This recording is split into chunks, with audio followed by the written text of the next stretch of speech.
sideways and divoted out the car. Smart. Yeah. I did many stupid things and probably just by luck of being in a small town and survived them all. But I just think, holy shit, wow. I grew up in a small town, lots of cannabis smoking, lots of beer drinking, and drive around backwards to get home and late at night to the woods. I mean, the cop sometimes this way. It's fun. I feel like they're gonna smoke 20 off the tobacco in bed. How am I alive? Yeah, that's the my teenage years.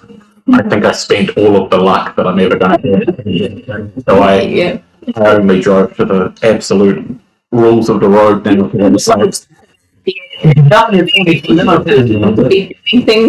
like there's absolutely no way if I was that risky again would I walk away from it or B like not absolutely ruin my entire life and somebody else. Yes. So it's just like, but I'm a good boy. Driving that happens because the bus was coming. Like someone cut across onto my road and I'm coming down. I'm like, jeez, stop! I'm like, just trying to cut the bus on a narrow road. You're like, you guys.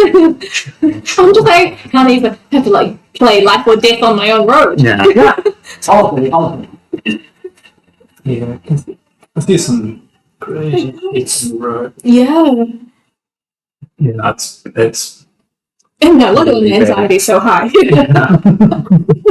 I think that's the thing that I keep when people whenever get into a conversation about the speed limit being limits. It's like, oh well, I can handle my car going this amount over the speed limit. It's like, yeah, but can they? That's the thing. That old woman that's doing that and has cataract but hasn't had to have her license checked yet. Is she going to handle you doing 135 on the motorway? No. You're going to crash into that lady and then do some time for murdering that lady. And you won't be the guy that crashed into the blind woman driver. You'll be the guy that murdered that 90-year-old woman. Or alternatively, she'll live through it. The cataracts will fall off and you'll die. It's just spooky, man. Far too much of a coward these days. Well, I still struggle with the low speed limits here. It's different. It is. Yeah.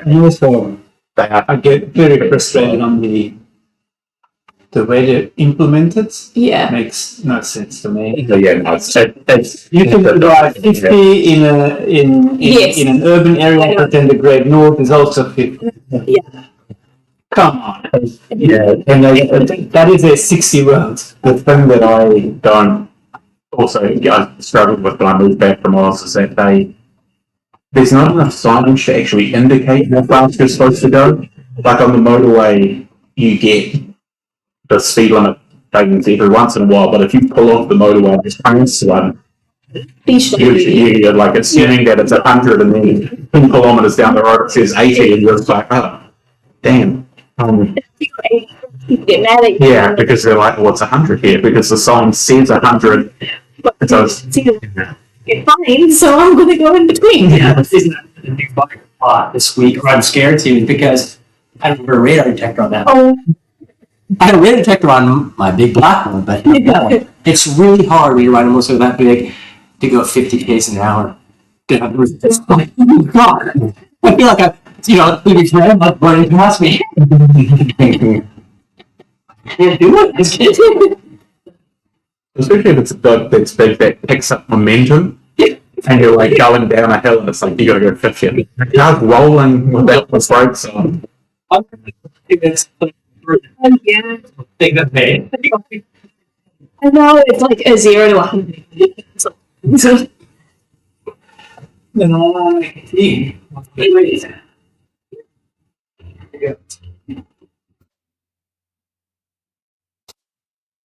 And there's going to be and the fact that you bought laptops. Oh, sweet, yeah. They're still good, the expiry date isn't until later. What kind of thing? Oh, they're just like rice crackers, but they're not, yeah, just wafer crackers. No. Yeah, it's put cheese on it, and then, yeah. Cracker? Yeah. They're just like crackers with a bit of cheese on them, yeah. Oh, the eating. Mostly, Yeah, I know. there's only a couple of things that I can't, my body yeah. just rejects, Yeah. which is, I just, it goes into my mouth and then immediately it comes out of it. I don't know. It's all thing of that. And then the other one,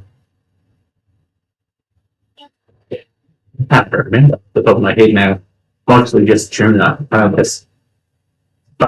it's one of those ones that's really popular. So everyone's like, oh, everyone likes tuna on this. So it's like, I got you this. It's like, Yes, but, oh, it's actually smoked. But it's supposed to be fish product. But yeah. Do without meat on them, but doesn't wasn't sold on it. It's there whenever you want one. I'm not a huge seafood fan. Yeah. I don't know what it is, but it is.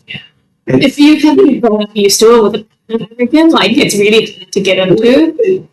It's like when I Sheep like it was popular.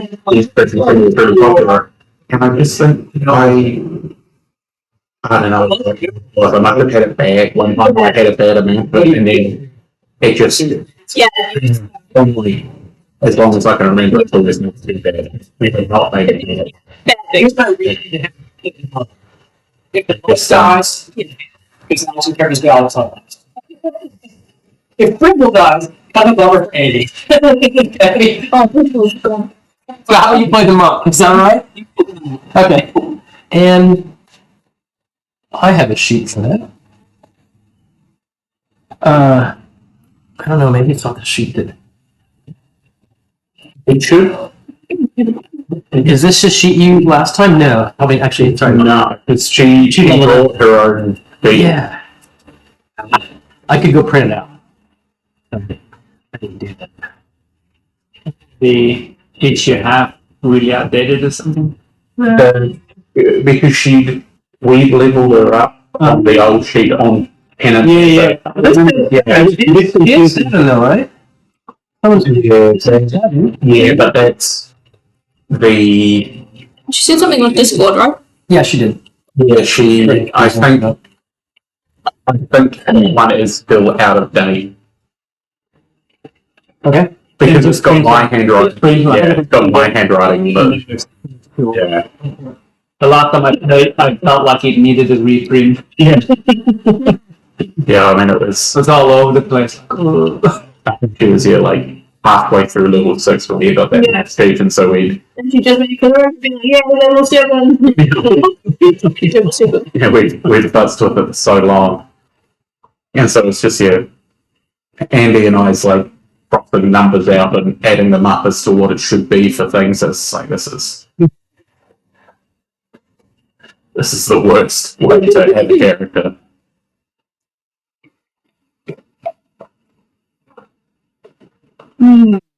Oh yeah. Dice. Yeah.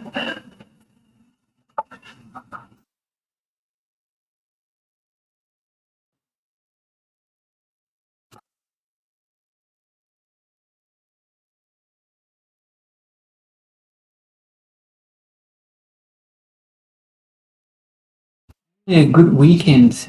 With I know, oh my god, I've been dying lately with how cold it's been. It's been pretty cold. Well, For here, yeah. I was going to ask something. I totally agree, it's colder in a place before, and it's just not like that, so it's really hard to mentally prepare for that when you feel like. Yeah. once the humidity goes, it's just like, oh god, this isn't the temperature anymore. It's just cold. Yeah. Yeah, it's 15, 90% humidity. We're coming through. Yeah. Like, damn you. Just keep it to yourself, God. You can be glad you can, I know. in the future, you can still say, like, I remember when they were cold flowers. What's Antarctica, Grandma? What's cold? We haven't been insane. Yeah, party. I'm like, look at some of What's that? Penguins. Exactly. I almost turned on the heater this weekend. We got one to the heater on this house. We spend so much money on power. But I never. fucking disgusting. So our apartment needs no heating whatsoever. It's so great. Never. I'm very Yeah, jealous. that's amazing, actually. Yeah. Yeah, for Auckland, that is. And also It's the rare. apartment is on this. Oh, it's like ground, and then I'm on top, nothing above me, and it's positioned so everyone gets the maximum of sun. Right. It's positioned like that. So when I leave for work, the fitness aside, I come back. Yeah. Oh, just toasty. Where are you from? That's lovely. And the buildings are really well insulated. Although the building I live in, so it's like a couple attached together. But apparently they're done by another project manager and they're better than some others. The others are bad. Just that things. Yeah. Just that the Wait for that little. yeah, a little bit more. For example, I hear none of my neighbors. That's amazing. Like nothing, not another squeak, nothing. But They're dead.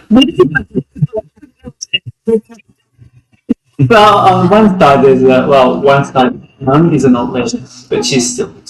It seems like when you start smelling the neighbours but not hearing them, then there's probably a time to knock on people. My partner, she's like, I went to check on what's going on outside at like 8-9 o'clock, and my partner said like, we live in such a quiet area that when someone slams the car door too much, we're like, what's going on?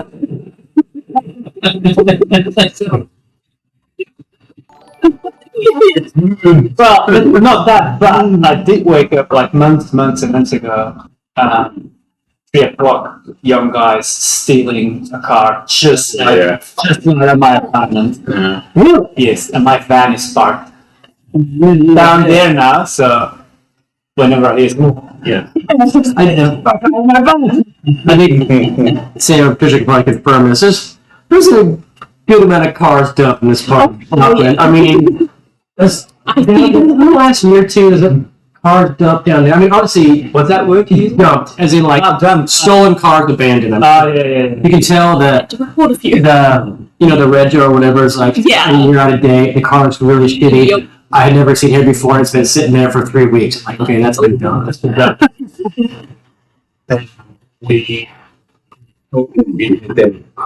The road from my place, like the back window was smashed in, and it was like during heavy rains and stuff, so it was like being smashed in. And then I saw my neighbours open it up one day, and I was just like, I know you're my neighbour, and you just had this piece of shit on our roof.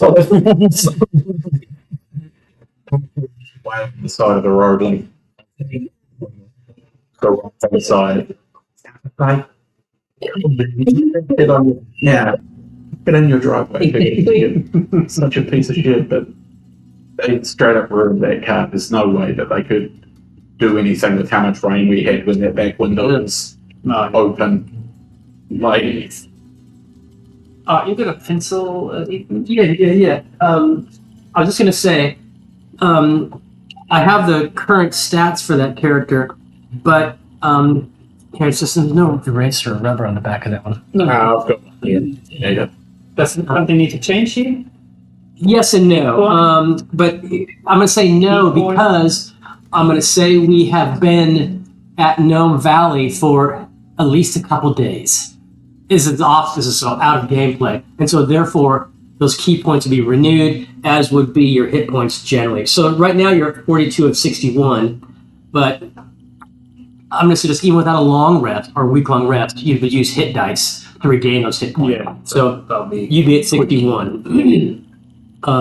Other notes that Alex gave me is that you have 4 healing potions. I don't know what is on that sheet. Yeah. No. Yeah, I think that's the kind of stuff he does in a book. Is that the name? Healing potion? Yeah. So, standard. 2d4 plus 2, yeah.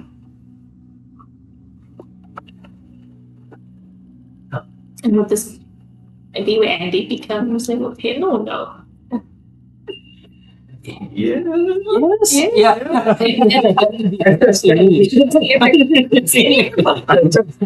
started to say it's something.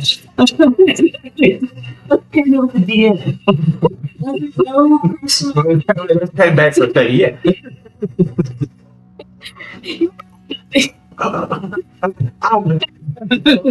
No, but yeah, and would Ravine be? Yes, I'll say yes. And here's what I'm gonna say yes. But hey, thanks for the follow. I was like checking with you. Okay. Here, anyways, I'm gonna say, well, we'll get to that. So when last we tuned in, you had just traveled to the entrance to the Lost Caverns, and there you battled Lunder and Fomorians and Goblin Archers. And poor Jolie was afflicted by the contagion spell and struck blind. That's you. Oh yeah. You were struck blind for an unknown length of time. You decided to travel the 3 days or so back to Gnome Valley before taking your chances by delving into the Lost Caverns.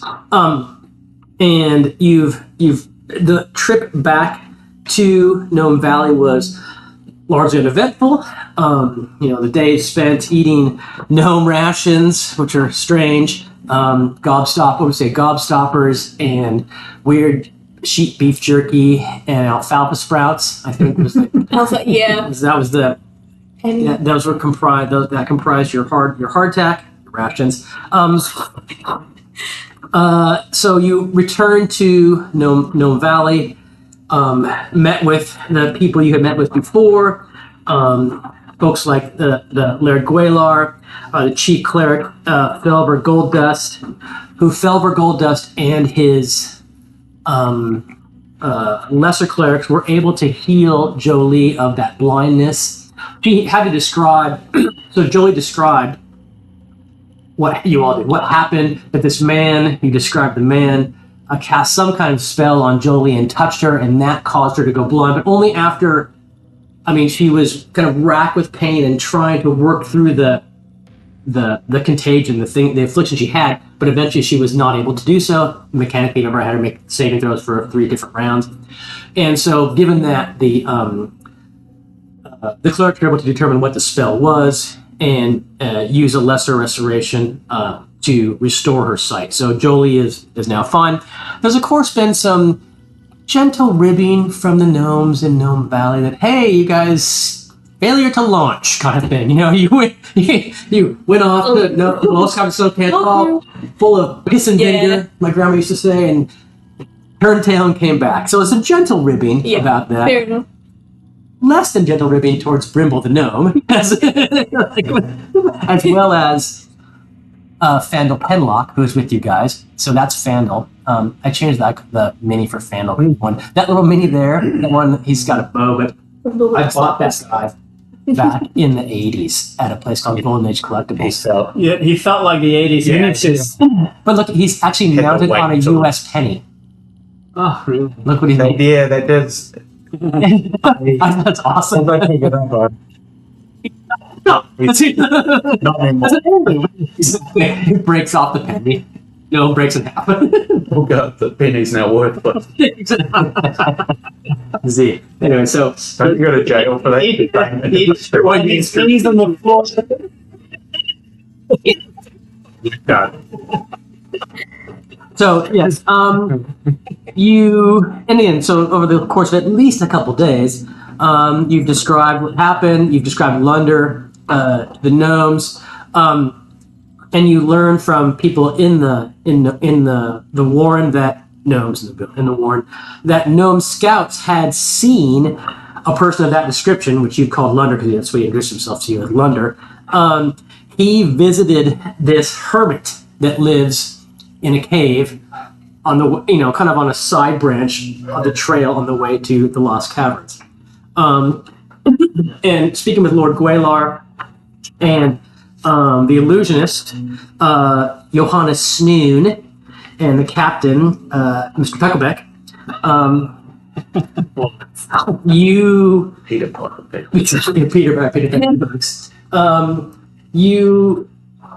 Yes, those three believe that Lunder is probably somehow in league with Ayuz and also searching for the evil book which you carry. Who's looking for the evil book? A person by the name of Lunder, a human that you encountered in a battle right at the entrance of the caverns. Kind of a wizard. He was a spellcaster in some way, yeah. Did we get the magic? Was it? T-Rex. I'm trying to think what the But definitely necromantic. Yeah. Which is not well appreciated in this region, right? No, well, Oh, it's closer to Shaja. I think you're thinking of the barony of, I can't remember, Dim Lights, the barony name. But yeah, that barony. Oh, yeah. Yes. Because that was where we had to register. Yes. Yeah. The barony of Vandalar, I think, or True Light. The barony of True Light. That's what it was. Yeah. But regardless, yeah, you can imagine the gnomes as well are not. They're not stoked. They're not stoked that. A couple things. They are here. They're willing to support you still, and they want to see the book destroyed. Given what Brimble has described, we've all described of the book and its abilities, but of course they're not happy the book is here. Sorry. They're not happy the book is here in particular, but they now think other evil, evil emissaries of the old one are searching for it, and it's right now in their warren with you. So they're not really happy. I mean, you kind of get that feeling, right? Yeah. They want to support you in the destruction of this book, but they also don't want it hanging out here in their warren. So you kind of get the feeling they're encouraging you to, hey, you should go back to the Lost Caverns of Tsojcanth and, Grabbing food. What's the plan? You coming up plan?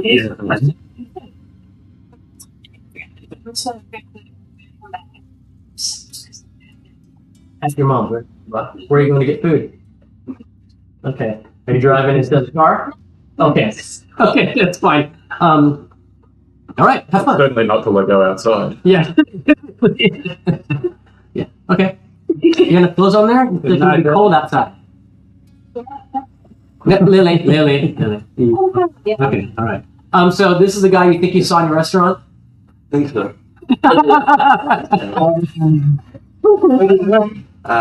The Indian place up the Oh, yeah. Where? You can call bar. My parents love going there. The one on Hutchinson. Yeah. Down by the school. Okay, you just pointed that way, which it's that way. So I was Getting takeaways from there. Thanks, guys. See ya. Mom, to give him back. No, so Lily's boyfriend said works at that place. The guys from Green. And actually Sub said it's pretty much mostly takeaways. It's mostly takeaway. Yes, that's why my parents take away. So are they good? They're good, yeah. Okay, I assume your parents They have appreciate the Indian food. Yes, Yeah. yes, they don't go for everything. Yeah. I'm going to Indian food later on, but My parents need loyalty. little Indian. That's good. So the gnomes are, they want to support you, and as I said before, Lord Gwalar in particular is interested in the quest you're giving yourself, and that is to obtain some kind of artifact. You believe you've been told there's an artifact or artifacts in the Lost Caverns that will help you destroy the book and, sorry, not that. Just destroy Ayuz. Well, So let's back up a couple sentences. Using this as a chance to destroy. There's two different things here. Yeah. I think Brimble has told the gnomes that there's an artifact in the Lost Caverns that will help them destroy the book. Yeah. Does that sound right? That was what you said. But I think, I'm just bluntly, more truthfully, you've been told or led to believe, etc., that there's an artifact in the Lost Caverns that would help you defeat Irish, should you choose to do that. But both are essentially true because That's what I mean, they may not both, like they work so parallel that Yeah. you can. that's where we might call on a celestial. Maybe. See when we get there. You'll see what Feel. Yeah. But yeah, so Lord Gwalar and in particular Peckleback, they in their because they Peckleback's men are the gnome scouts have reported they reported seeing someone fitting the description of Lunder that you have given visit this hermit. That's the degree, right? Visit this hermit in the mountains. So they suggest you go there to see if you can perhaps get any information on this Lunder. This person, Lunder, but is he indeed an agent of Ayu's? Is he also looking for the book? They argue to you, and not that it would behoove you to do this. Given he might be trying to kill you. He might be a competitor going after the same stuff you want. Because I remember, if there is indeed artifact in the Lost Caverns to destroy Ayu's, you'd imagine Ayu's would want that. If this guy's an agent of Ayu's or working for him, he's trying to find it before. So he's trying to find it before you guys do, bluntly. Anyway, so that's what they suggest. You can spend a couple days in the Warren before you leave again, assuming that's what you want to do. And Do they say where the Mad Hermit is? yes. Yeah, which part of the mountains? Yeah. They'll be able to. Where's that one map? Experiment. I mean, it was an interesting relationship. Are we just going to find a body in the house and have wasted time? There is the way to Lost Caverns that you went before, and the Mad Hermit is just off this, so it'll be on the way anyways. You would just off that bridge. No, you're not going to opposite direction. He's really easy, Steve. I've been trying to figure out this game. Did you kill Herm two forms, or did he live?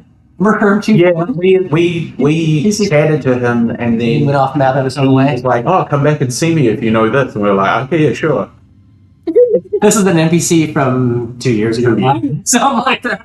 Another madman in the movie. The first death. Come on, welcome back. Yeah. That's true. We were traveling down the mountainside because we weren't sure. Just We couldn't exited from the hard dwarven. Yeah. And so we spoke to a dude who was kind of weird and odd, but we spoke about stuff that kind of didn't change a huge amount of, like, we didn't have much to give to him and he didn't have much to give to us, I don't think, and so we just kind of You both were in it for a while. satisfied. Yeah. We just kind of said, "Oh yeah, we'll come back if we ever cross this thing that you're looking for answers for." So I don't think we chose to go back that way ever again. But you will have been in the No Morn for at least a couple of days. So if you can level up, you can do so. So whatever that is. Oh, and you. Hungover this time. She was hungover, fine drunk in the cabins, and then we were here for the last long rest in the dugout. Like just like taken some really strong, and then we got attacked by what were those things? What were they called? Wayne? No, that Wayne. No. Wayne Yartos. What were we attacked in the caverns with? What were those weird spidery things? Prefix. Prefix, yeah, that's what it was. They're essentially starter creatures. Yeah, yeah. Beefy. It's the dwarf. I always think dwarves when I think of underground mining. The gnomes were mining and then opened a cavern that was full of monsters. Yeah. So we had to go and try and save some lives, and then went in the opposite direction of all the gnomes and fought stuff elsewhere, and then just kind of did our part Yeah. and then went to bed. So you become level 8. Yeah, I don't know what that means. Let me Level just 8 is pretty in terms of dexterity It's pretty good. and constitution, which I choose and improve my ability, mechanic, and just see what else. So what will that put you to for your stats? What numbers will you be at? Oh yeah, what, like when you say like these? Yeah. Like my bits now. She is like creating. Yeah, so take money you need to level up and whatnot, and That was my old one. That's like my new.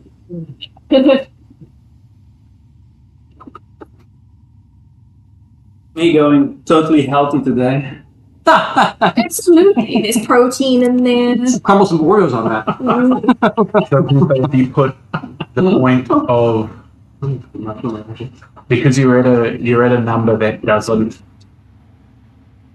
put you up for either of those scores, if you were to put one of those points into strength, it would just pick it up would. that and make it a +4 instead of a +3. Okay. So either Yep, I see. Okay. And then do you change your hit points? Well, so you'll roll a die or take the average. I can't remember I what. think I was I think it's because I roll a die. Yeah. The average is boring. What's boring? I mean, when you level up, you can either just take the average hit point increase Oh, yeah. or roll a die. 18? You know, we're fucking roll a die. No, you roll. Like it a one. What did I die? It's your smaller version of the D20. It's like the next size down, basically. A 12 you want. Please. Yes, thanks. Oh, yesterday I finally got into Moonrise Towers. Oh yeah. It's fun. That whole area is just creepy. So you did the whole games? I'm actually playing it again. Okay. Now I'm on my way there. I just picked up Halson. I got him killed. Did you? He kills off all the NPCs. So at a certain point, he won't have a game to play anymore because there's no story. Is that like 5? Oh, perfectly Then killed. just add 5 to the Well, 5 plus your unmodified, Oh, yeah. so it'll be 8 you'll be adding to your total. Oh yeah, okay. Right, that's not bad. 93 hit points. That's still great. I let Lae'zel die in my game so far because I did her story last time. Mm-hmm. And I didn't like her the whole time. I was like, hey, this. Listen to her If I completely. play it again, I still have to finish this one, Yeah. which will take 2 years. But if I play it again, I'm gonna get her in my party and just keep her in the party. Oh, Like that. I didn't hate her personally. I was like, I don't want to be around this person. If she dies, like, good. Well, there's a point where you can choose to let things play out, and she dies. And so I had never done that interaction and done nothing. I'd always intervened. So I wanted to figure out what happened if I did nothing, and she died. But yeah, I just got Hudson, and I'm running with a team of Will, Shadowheart, and Carl are my 3. Yeah. Will, I changed Will to be a monk. Uh-huh. You can do that. You can just change it. Oh yeah, Yeah. you can If you speak expect to everything Withers. anew. If you talk to Withers, you spend 100 gold and you can basically start them from level 1 again and make them whatever you want. And so I've got, You level them up in like 5 minutes. You go like boom. I don't know. I made Shadowheart a Druid Cleric combo. Because I don't like the trickery domain that she starts as. I think it's like one of the worst subclasses for clerics, I think. So I was just like, sure. It kind of works for my rook cleric shadow hand. Oh yeah. See that would work. Okay, you got. You are. So I've positioned you here. You are approaching the kind of cave home of the Mad Hermit. And so it's up here on this mountain up here. And you're approaching it just like half days or less, a couple hours walk from that massive intersection of trails. Like that. Yeah. So, and you can standing up the mountainside. So you're in the mountains, these cliffs and rocks and boulders and tree slopes. Just up here in this kind of overhang, you suspect from what the description given to you by the gnomes that is where the Mad Hermit again resides.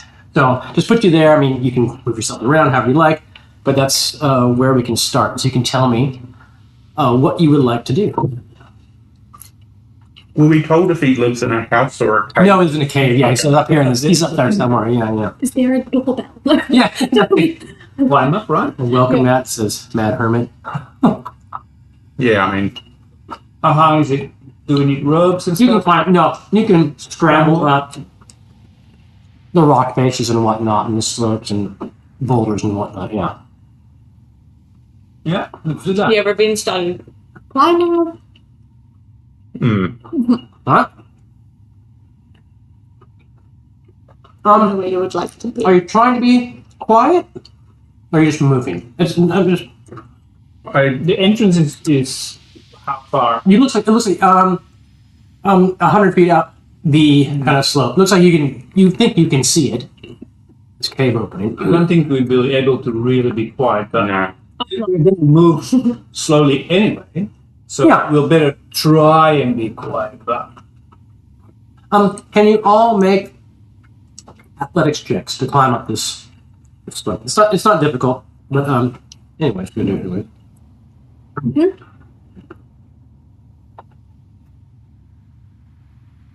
it's not difficult. But what will you see? You have a 6, Yeah, and there is weirdly so. and you're the monk. No athletic Like- score. Yeah, You did go through dexterous. so She's a dexterous monk, not a strong monk. Okay. we're being 24. Okay. Oh, and I'll roll for Fandel. We're being it's really caught up, huh? I'm somewhere at the back. Well, I mean, Rumble got a 3, and I got an 11. I can jump from rock to rock here, but You got her fine, but you're definitely not quiet. Hang on. Get your foot caught in a crevice which is fine. So while climbing up, some dude there. I'm just gonna. Some dude there steps out and says, "Well, hello."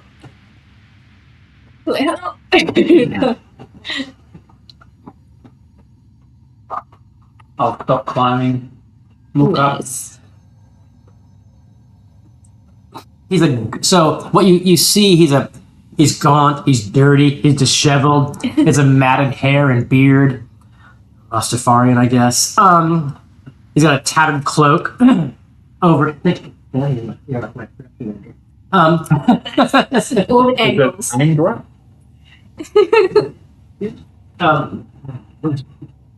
Shelter.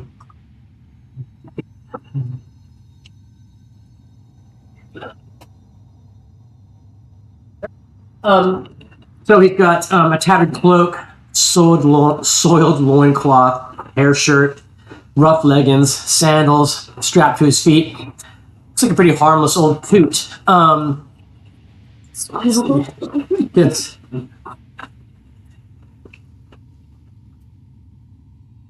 there, what? Why are you on my doorstep? He says to the half elf. Kind of looks. He's looking at you as he says it. Oh. Mhm. Right, yeah, okay. Well, mhm. Looking at whose charisma is the highest here. Oh. Who's the most social person? Actually, you are, but Yeah.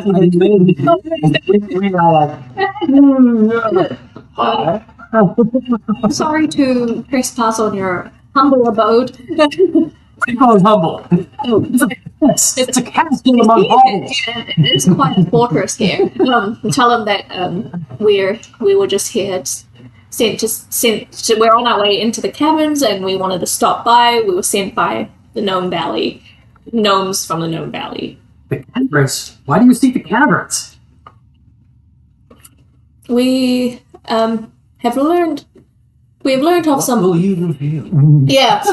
No, listen. Well, so we've just learned of some artifacts in there that we would like to investigate. Fungi. We need fungi. They would like to investigate. There's great evil. Myconologists, nothing collectors. No, okay. There's great evil around. You might have known, and we're seeking artifacts. Great evil. Yeah. Us. I mean, I don't know how long you've been in that cabin for. Maybe you've never been. Yeah. Evil thing. And in response, what's the year? No. Is he? Yes, it's Yeah. Druid just coming out of hibernation. 100 years. He'll there's like a little steps you can walk down to hang out with you dudes down there. Great evil, you say. He sits down cross-legged on the ground. Invites you to sit with him. Sure. I'm a bit pumped. And you're a bit odd. And great evil, you say. You're going to find artifacts in the caverns? Or he seems generally confused, but you get the feeling that he's confused about a lot of things. Necessarily however you describe what your what your goal is. Is he like dirty? He is dirty and grubby. Yes. He so he asked about the gnomes. He asked about the laird. He asked about kind of the other people that he seems to be mispronouncing or misremembering a bunch of the names. So he sounds kind of doddering to you, a bit out of it. How do you respond to those? You can anyone if he's asking about Gwalar and Pukelbeck, he says, not pronouncing Pukelbeck's name correctly. Instead of Snoon, he says Snod, those kinds of things. He seems a bit off in his memory. He didn't take notes. He didn't. How do you respond to his questions about how the gnomes are doing? Is Fizzywinkle with us? Yeah. Is what? Oh, not Fizzywinkle. What was his name? Fandle? Fandle Penlock is with you. Yeah. Fandle. Fandle's the... He's on the lower. Okay. Yes. Well, I'll tell them that, there've been a lot of attacks at Gnome Valley recently to talk about the what were they called? The Kruthic? Kruthics, yeah, Kruthics, yeah. Yeah. Creatures. And they've been attacked along the road. And maybe Brimble just... So why did you come here to seek me? And Brimble will say that a traveller that we encountered, we'd heard he'd stopped by to see you, and we thought, well, if he's in the area as well and stopped by to see you, you must be someone to stop by to see. And then he'll minor illusion a picture of Blunder as we saw him. Okay. And just say, do you remember this guy? The hermit is like, whoa! Picture Yoda when Luke first goes to Dagobah. And Yoda goes through all this stuff. So the hermit is like walking around the illusion and like snap with his finger. Face to it. The modern day. Exactly. People let an iPhone out the picture.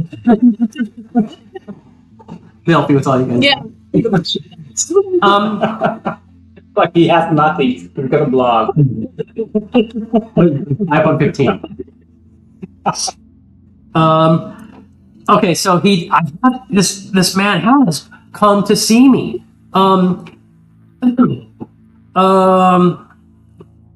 He was here a week past. So perhaps almost just about the time that you guys encountered him at the Lost Caverns, a day or so. So maybe he visited the hermit a day or so before you encountered Lunder. He says that, yes, I spoke with this man. He was impatient, rude. That's right. Impatient, rude.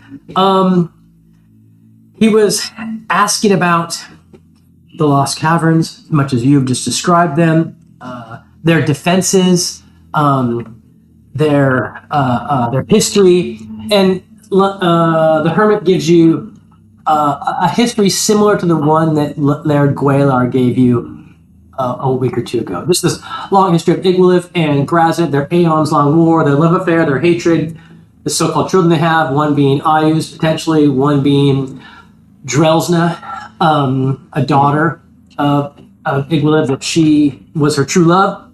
They talked about those same kind of things. He says that, yeah, Lunder was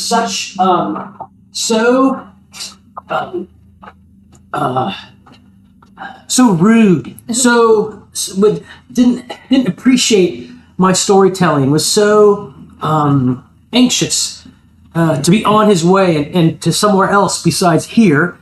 I did not give him this, and the hermit pulls out his gross, scraggly Gun. and he hands this piece of parchment. He has this piece of parchment in his hand, and he hands it to you, Ravine. Ravine will be like, well, thank you. We like your stories. Yeah, she's kind of trying not to also be revolted, but yes. Oh, cool. Well, so What's it say, Ravine? the small cave was the secret, for in back hidden by something, and we descended. There was no certain path, so we dash, and this is told of above, for it is where Yam, and Brelid met therein. Our persistence paid, the right was beyond and narrow, so something can lie straight past the span, swiftly to plunge to doom where the something. They were right. It is more dismal here than above. Only the two of us, I think, survived, maybe? We pray that the lucky is true, for we are now going to attempt entry for something of no help. I managed to escape. Why did we? Something beautiful. And Ravine's like, There are wingdings. No, so the parts you can't read are blurred and destroyed, so you can't read them. So there's words you can read, but then some of the words are cut off, and some of the words are, just totally missing. So that is, They're missing because of the age of the parchment. and it's destructive. Yeah, there's holes in the parchment. There's stained. It's smeared, and so the words that are missing are just missing. Ravine will say back to him, it sounds like there's a desperate message. This was given to me. He says this was given to me long ago by what I took to be former adventurers and delvers of the caverns, but I do not. But I've held onto this. I believe it's some explorers, adventurers' journal notes. Oh, cool, yeah. Who gave it to you?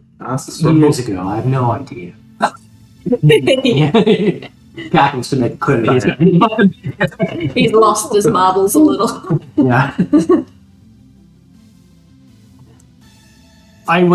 This is something that I believe you're true in your goals for the caverns. I believe you to be good, or at least better people than Lunder was. I had no... Ravine will offer him a little bit of some food and some meal for that she had been given, on this, and as a thank you. He's super excited about that. I mean, seriously. Thank you for sharing this information. Yes, always. Including the horse-tail cheese. Eat from the horses. It's not Seems to be a secret entrance at the back. There's no path. What lovely is this, he says. have you been in the caverns recently? Oh, no, I would never go there. But I do know of them, he says. There is indeed a powerful artifact in the caverns. There are potentially many, but I have learned or heard of, my sources tell me, He looks around conspiratorially. There is a magical cage Oh. in which anyone, including demigods, may be imprisoned. So you say that one more time? There's a magical cage, like a miniature cage, Oh, wow. that you may imprison creatures within if you're true of heart. You live here? Well, yes. Point back to his hovel, which is disgusting. There's flies and Yeah. pallet and yeah. How do you know all these things? People come and talk to me, such as yourselves. Cackles a bit. Can I stare at him? Of course, he says. Do you have any? Which you do, I believe. Yeah, I'm drinking it. Okay. He looks longingly at the bottle. At the. Ravina like, give him a little cup. You don't want to? So That was the last. he recognizes, especially since you gave him cheese from the barony, the Forest Hills yogurt cheese. Yeah, it was cheap. He says, I suspected you were from those riders from the hills. That is true. And your name? I was telling him Ravine. Young Ravine. Yeah. He says, I hate to tell you this, but I've also heard that the barbarians, your people, tell of a sickness that is infecting the mares Oh my god. of the Horse Hills right now. Okay. This is a recent development, hot off the press, as it were. It sounds like some more great evil happening. Yeah. Previously, Yeah. your leader, the Bear of the Horse Hills, had rebuffed attempts by Iusian agents to kind of bring that barony over to their side during the Greyhawk Wars. This is 10 years ago. Yeah. But your leader has always been kind of, all works true, not interested really in the affairs of the outside world, in particular those of evil Ayus, so had no time for that. Finally managed to sneak in data heals in their brain. Yeah. That. Those oats. Alright. And he, and talking, so you've given him cheese, he's still eyeing your bottle, and he's but really like a small sip. I'm so this time in my mouth really dry. Me.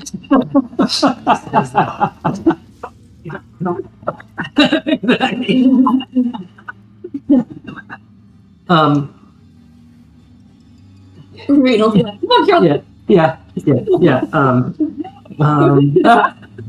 Yes. This drunk man put his mouth on.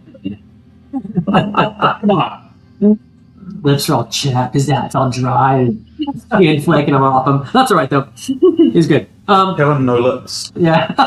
West Auckland style. Yeah, exactly. Yes. So he says about he's rambling about the caverns. That it's rumored that the caverns are this nexus of different planes, and I think before people have told you, it seems to be that the world is very thin there. There's like a link with maybe the Shadow Realm in the caves. You've heard that maybe from the Furbolgs weeks ago now. But yeah, so he says things that ring true to what you've heard else at other times, that there is perhaps odd monsters and creatures from different planes in the caverns because of the not the gates and stuff, but just the thinness between those realms there. Ravina will ask, is that the only way in, that main entrance? Is there any? The cavern maw, which looks like a giant mouth. Yes, as far as I know. There must be others. All right. I would imagine. She'll just. You can see. Sort of ambushing. So you can. What do you mean, sort of ambushing? And she'll just say to him that it just seems, with so much evil around, that going through a main entrance, we may be ambushed. Not bringing up that we were ambushed already. Out of game, so is his cave is also the entrance to the caverns? No. The entrance to the caverns are They are separate. a day's walk away, roughly. Well, I mean, he says that there must be other ways in all the caverns of these mountains. There's always other entrances, even if just for bats. You know, you see animals going in and out of, and you would know this. Okay. I mean that there must be not necessarily human-sized entrances and exits over and above that single entrance, but that there's creatures coming in and out, mostly bats. Okay. And they are, and you didn't see any evidence of bats. You didn't really investigate that entrance that much, but no. But also there's waterways within the caverns. There's underground rivers in the caverns, and most underground rivers eventually become above ground rivers. So you suspect there might be some way to there where these waterways in the earth will eventually emerge. Perhaps that's a way. Mm-hmm. Obviously, a way to enter. That would be if you can swim underwater for a long time. Brimble. Do you have gills? He looks at you. Yeah. Gills? No gills. Brimble asks, what does your wonderful home stretch further into the underground? He says, no, I can't afford that. This is. I'm a pensioner, man. The realtors wouldn't. Yeah. Wouldn't And you can see, it looks, you're down a ledge, but you can see the back of this cave. I mean, maybe if you investigate it closely, but it doesn't look like there's any kind of wide passageways leading back from his kind of overhang here. Yeah. It's fire black, and you can tell he spends a lot of time here contemplating the ways of the world. And is this like a little bit barren? It's barren because you are above the tree line in the barrier peaks. It's height of summer though, so there's snow right now. So it's barren that way, more rock than tree. Well, definitely not the type of reclusive monk who doesn't talk. No. No, he's very happy to talk with you, and he's just excited the cheese you gave him, and still eyeing your bottle of liquor. But he's also mumbling about Lunder. He has his suspicion that Lunder, just the way he spoke, his accent, that he is not from these parts, not from Bissell. Sounds like he's from further to the east, perhaps the lands of Ayus, perhaps Kingdom of Furandi, the Shield lands, which all kind of border the Kingdom of Ayus. Not from here. Not of our ways. He looks at you approvingly, as if you guys are all one and the same. Yeah, but there's one thing I can say about this party is we're all the same. Everyone has the same ideas. And This scrap of paper says there's a sort of secret entrance at the back of the cave. Let me see. Oh, honestly, can I see it? Actually, okay, yes, the small cave was a secret flowing back, hidden by something. How do we descend it? The small cave was the secret. Oh, I've never even looked at this thing, he says. He's a very weird person. Yeah, I don't know. I don't know.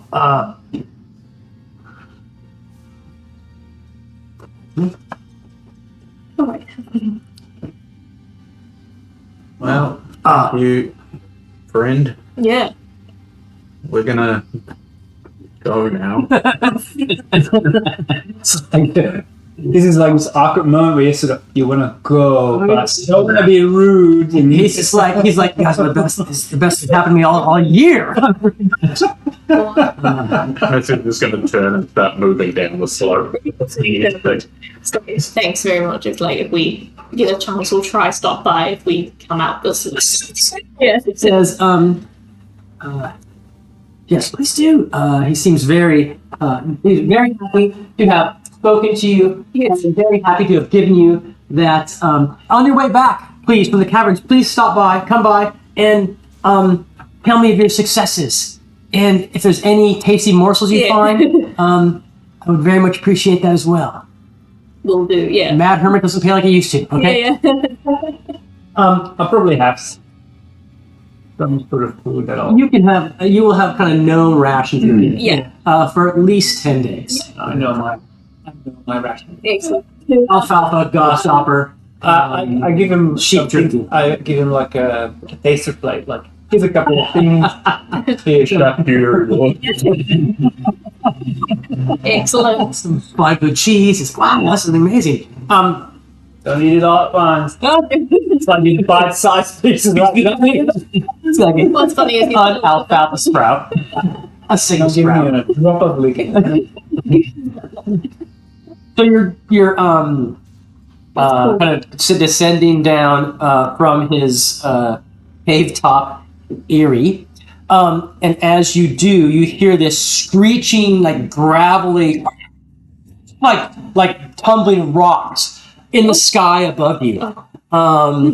So you're right there, and whooping down from the top of this mountain, coming down this screaming, flying down are gargoyles. So I need to roll for initiative.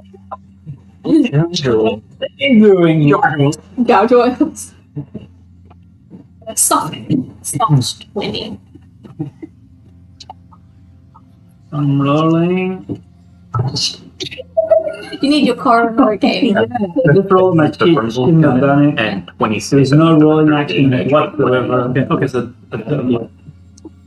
Fandle. 18. I'll be last. Okay. All right then.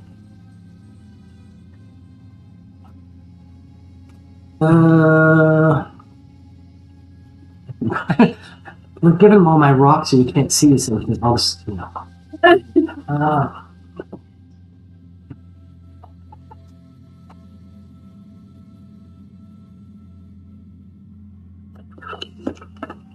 I need one for Fandle.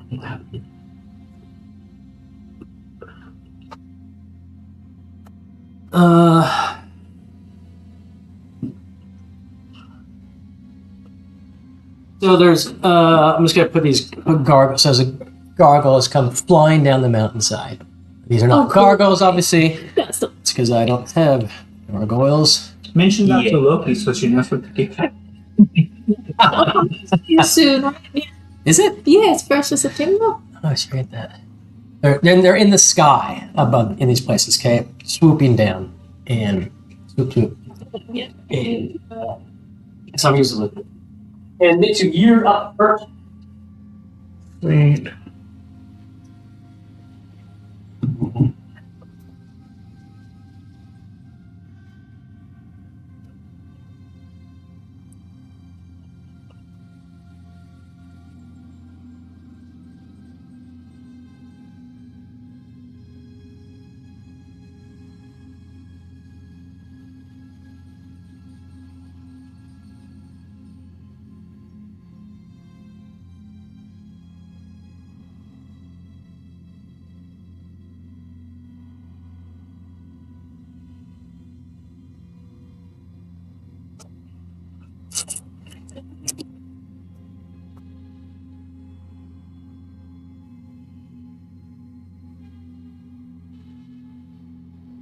But,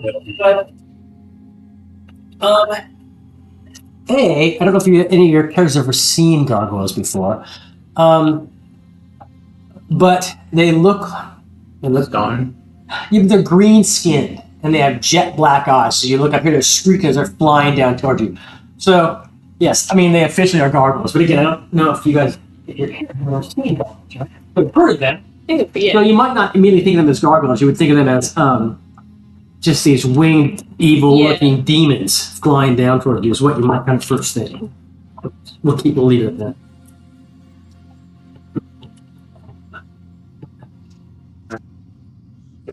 So they look stony, right? Yes and no. More leathery. More leathery, I would say. More leathery. Yeah.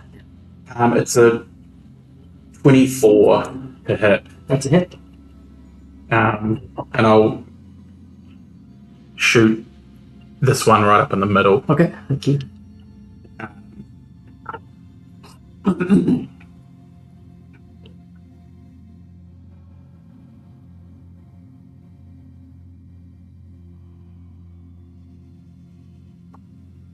It's a 34 magical piercing.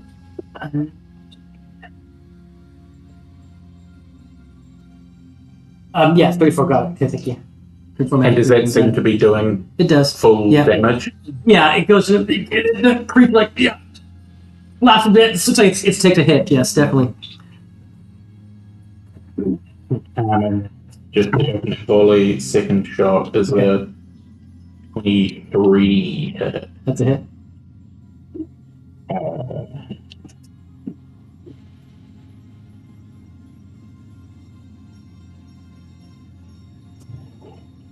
Uh,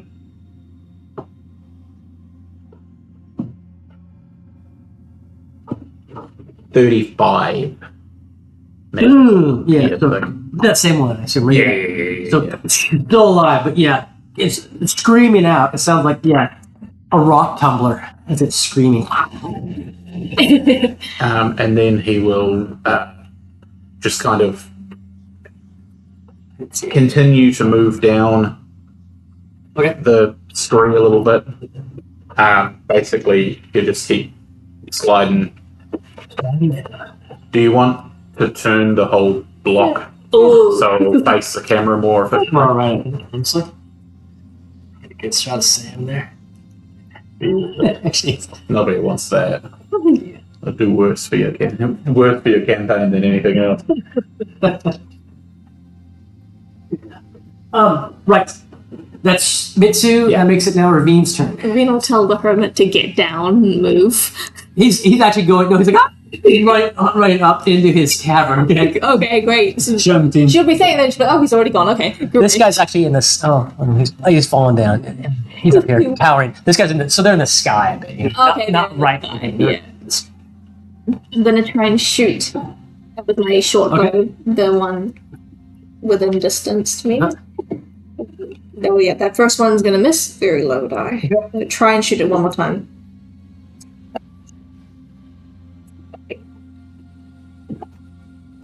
Uh, 15 to hit. That's a hit. Okay.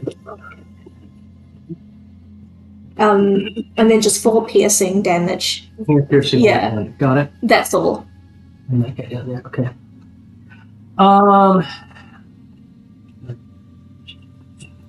That was their turn now. And so that one that you shot at Ravine swooping down towards you. Swoop, swoop. Whoop, there it is. Yeah.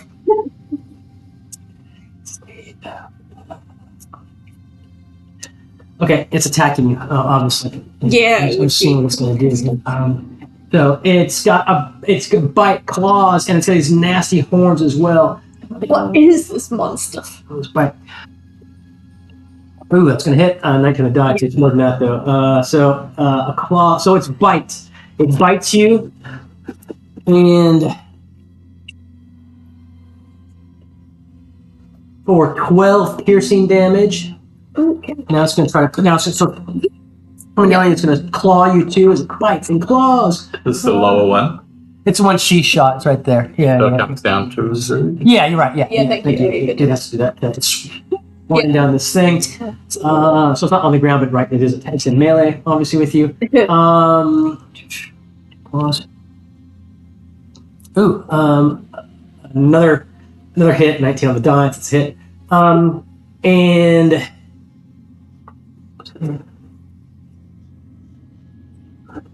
11 slashing damage. And a gore. Gonna gore you with head claws. Yeah. Nasty. He's just trying to make a living. 17. To hit? Yeah. Oh, that doesn't hit. Okay. That was the gore. So now he is kind of right there with you. Let's see, that's the speed. Yeah. Oh, he's gonna stay there, and there's one up there that Mitsu smashed. Middle guy. This is a swoop as well. Swooping down. He's in melee. I'm gonna say with either one of those two, not Jolie, but who knows? And yeah. Which gnome will he go for? Which gnome is the loser? Which no? Um, Loser no. okay, no, Brimble's loser gnome. So it's attacking Brimble. I know it might not be on the grid, but he'll be in melee with Brimble. And yes, gonna claw. Hit. They're gonna die, so that's okay. Yeah. AC on the die. Okay. A claw. No, sorry, it's bite. And he takes the max actually. Not the max. 14 piercing damage from that bite.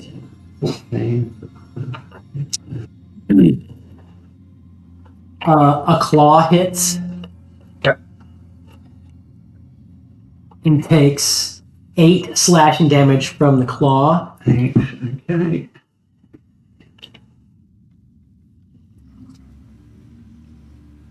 And misses, it doesn't. Yeah, it's Okay. So Brimble's able to kind of, well, she ducks down, which makes him about a foot tall, and the gore attack by the horns on this creature's head misses Brimble. The last gargoyle swooping down with arrows sticking out of him, coming down.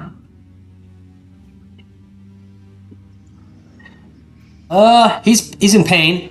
He's actually gonna swoop. He's not gonna come down to attack.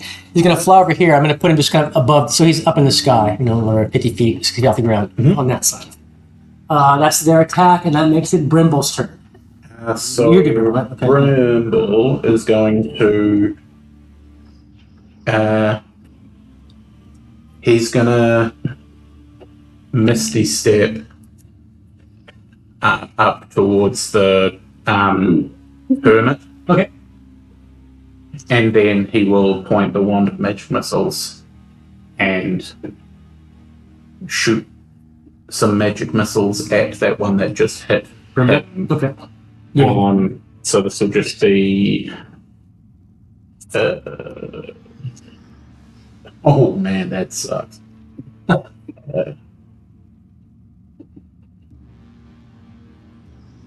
11 force damage On the gargoyle. Okay, got it. on the gargoyle, yeah. Got it. Attack Brimble, got it. Yeah, almost the lowest it could possibly be. Terrible. Anything else? That's it. Okay. That makes Fandle's turn, and then Jolie to end the round. So Fandle Penlock. Fandle Penlock.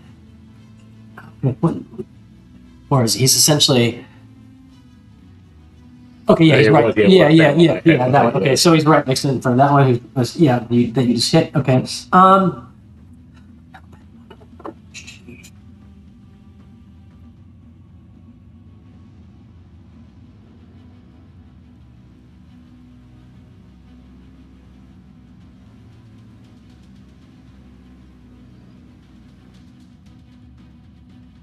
Martial.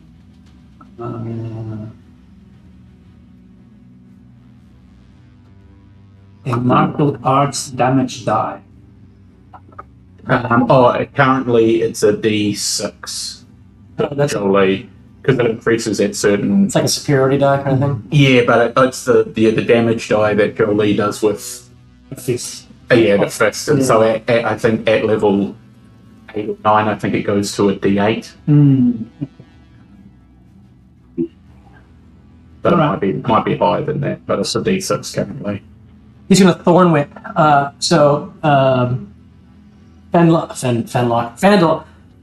casts this spell and this magical vine with thorns leaps from his hand and entangles itself, tries to tangle itself around the gargoyle. It's a hit on the die. That does 2d6 piercing. So only 5 piercing on that gargoyle who attacked those guys. And he has the gargoyle now with Thorn Whip. Does a creature get any kind of save, or is it? It's just it pulls them 10 feet towards you. What he was going to do, his idea was to, Down. in fact, launch him off that cliff. And 'cause that's not really toward him, I'm gonna let the creature make some kind of contested thing because he's not pulling towards me. He wants to kind of like rip him that way, so he tumbles off down the cliff face. So let's do a strength contest. With a basic DC of 12. Yeah, he makes it 13. So he's not successfully able to pull him off and tumble him down. But he does some damage. Laughing at him pulling off the gargoyle. Vandal's A lover, not a fighter. he's sure of himself. He's cocksure. He's cocksure, is what you would say. That was Fandle, and that makes it your turn, Joey, to end the round. That's you, Tom. Okay. Gargoyles around. There's gargoyles in melee there. There's one over there hovering, flapping. He's like, looks like he's trying to rip out these arrows that are stuck in him. Okay. I can look at the screen to see where he is. Sorry. I'll support the small folk in the world. Also, I can easily just go over his head with my attacks. Just easier, but. He over brain ravine. Sorry.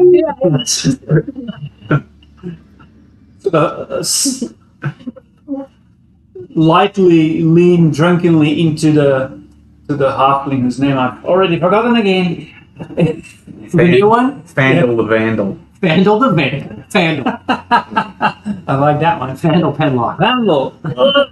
And I'll use my quarterstaff. Okay. I sort of have it in my hands to hit from the right, but then it switches in my hands to immediately go from the left as well. Bruce Lee over here. I was going to give you a dice tower, but I think you'd prefer the length of the thing. shot, right? This was 15. That was your roll? That hit. And that is a 15. That's a miss. Yeah. So let's get that first one out of the way. Oh, it's a D8 for the first one. The quarterstaff, because it's a two-hand. It's a D6 for one-handed, but there's no reason why you would use it one-handed. Well, it does say Unless you have to drink in the other hand. like a monk weapon cannot be two-handed on their like property, which doesn't say here, but quarterstaff can be used two-handed. I feel that if you want to take advantage of monk stuff, then you can't be doing two-handed attack if you want to. I don't think of. So hold on. That was 2. That is 7 damage. 7 damage. Okay, got it. Thank you. And while that is, so I'm switching that to the other side and like attack it from the left. These are the ones that are attacking the dwarf. Yes, one said small folk. Okay, 7, got it. Did you just say? I think I about to, but I said small, then I said small folk. And then when that bounces off him, I lean onto it and I hit him in the face. Oh, nice. Like a pole vaulter. Finally. That's a hit. And I'm trying to go to D6. 7 damage. Those 7, got it. Thank you. And your bonus action, you can. Oh, was that your? That was my bonus. That was your bonus action. Sweet. Without spending key points. Yeah. Mitsu, you're up. I'm gonna shoot the one over there. Okay. It took me a while to figure out. Like, Yeah. I wrote it down here, like 2 attacks plus a bonus attack. And that's an. It's a 16 to hit. I'm looking at the wrong. That's a looking hit. at the wrong page. It's gonna be a little less. I can knock over there. Yeah, that over there.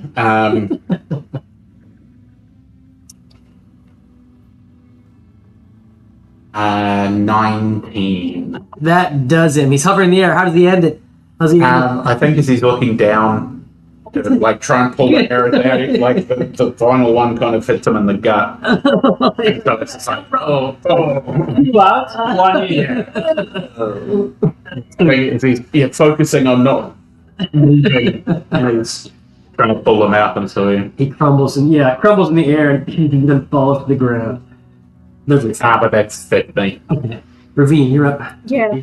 gonna use the longsword on this. Okay. What did you do before, last time? Short bow because he was flying. Flying. for the- Yeah. That first one failed.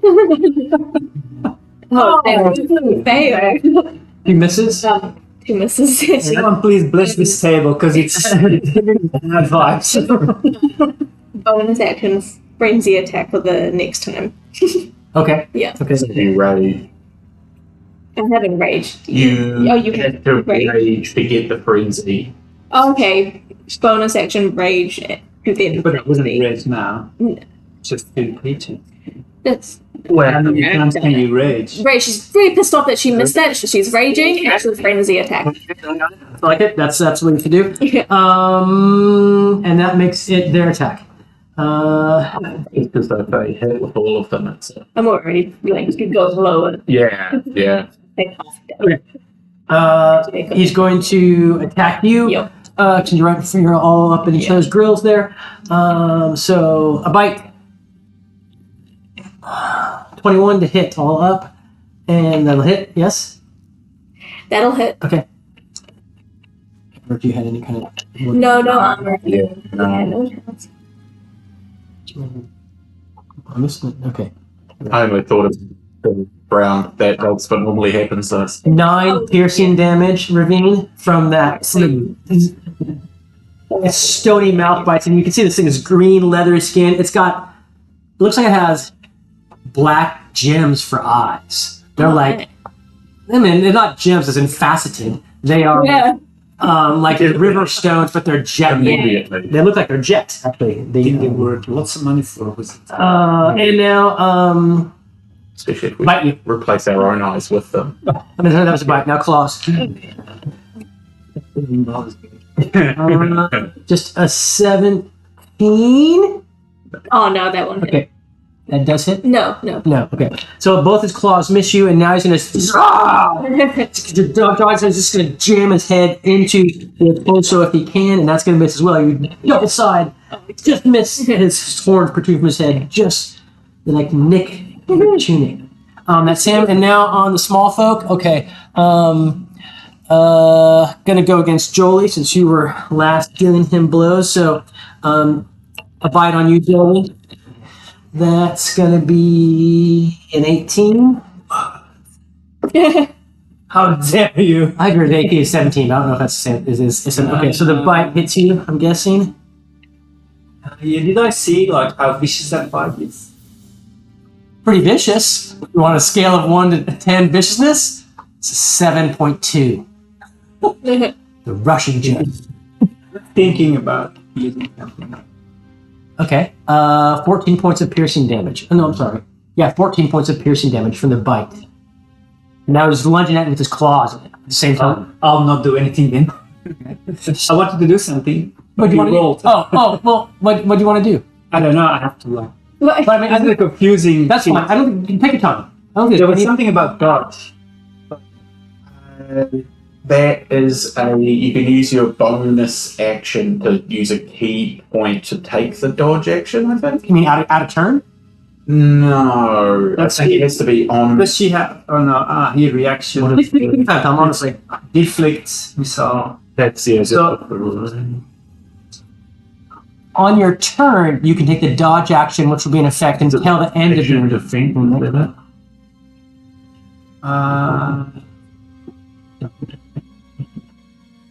What's the CPR here? You can spend time to take the dodge action as a bonus action. But I used my. Okay, never mind.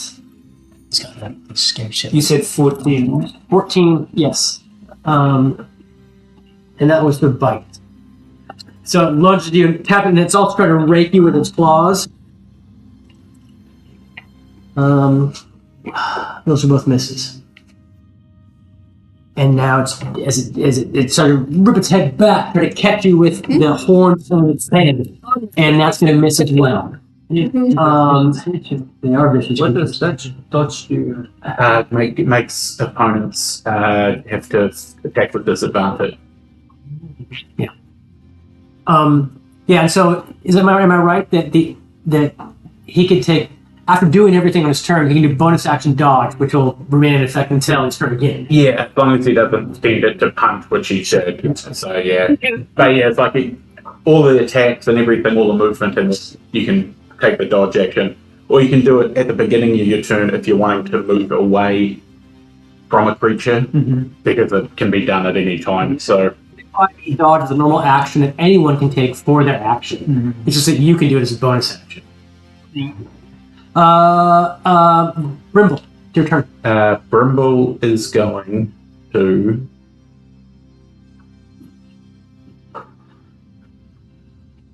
Brimble is going to cast a spell. An evil spell? Yeah. Is he still neutral? You don't have. I don't have the list here. I'm just working off of his base sheet currently. I figure I could get into that at a different time to see how much if it gives away too much or not. Yeah.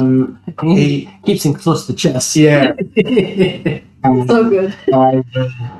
Because they're both up in the air, he's going to because they're off the Yeah, they're on ground. the- yes. At their height, so at the 10-foot mark, but not lower for everyone else, he's going to fireball. Okay. So it'll explode above the heads of you guys and hit both of them. Okay. So it's a DC something. Is that not on the sheet? It's So, not white. on the back. Ability safety. At the Oh, top, right. yeah. So 16, DC 16 Dex. Dex. Could say reflex. They don't do that stuff too much. Like. Fail. Save. Okay. 1 out of 20. So good. Bam, bam. Okay.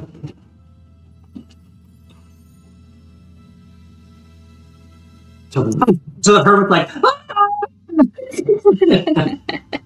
you had have blasted him to death. Because I mean he's standing right beside him, so he would not hit himself. But he's still yelling out of Hermit Yeah. loses his mind. He's eating popcorn going, So the one that failed, it's 34, Got it. and then it's 17 Okay, for the other. Yeah. Really mediocre round, and then the last 4 rolls was all 6s and 5s. now that picture is different to me. Now it looks like Ethan was at the Olympics. Yeah. That's fantastic. You even got the hand out of the brain. In my pocket. What? That thing that went viral. What? That's a. I didn't pay attention to that. That's some Turkish dude. And what is the conflict? What's the event? It's just Shooting. Pistol shooting. He's still shooting. And while everyone had like all these equipment, Yeah. it just came out as like Did he do what? Silver. I don't even know. silver, second place. Really, just and he does it with his hand in his pocket. You can see that, right? He's just like whatever. They asked him why he didn't have the gear, and he said he was offered the gear. He thinks he shoots better with his eyes both open. Okay. So he kills people definitely. There's no feasible way that everyone else has got these like monocle things that like shoot everything out to like 1,000,000 miles, and he's just like, Silver. Okay, Yeah. I didn't follow that all, but I knew there was something going on there. Yeah. Now there's photos of other Olympians who like aced or are on the stage like they like yeah I got it, that they do like the Oh. Oh, really? both like I aced it. that's pretty funny. Right, so bro, the fireball explodes, and yeah, the hermit's recoiling back at the edge of his cavern, but it is quite a spectacle. This has been a long night for him. So it's exciting. Both gargoyles are still alive. These aren't your standard garden variety gargoyles, just so you know. If you're paying attention at home and looking up in the 5e book, this is my cheating. As Sam, this is my cheating monster book. I know. So my All the pieces that's coming at you. Yeah. Different. So it was Kobold Priest. Goblins 101. Yeah. They're both alive, but the one battling Ravine looks much damage. So his leathery wings are combusting and everything like that.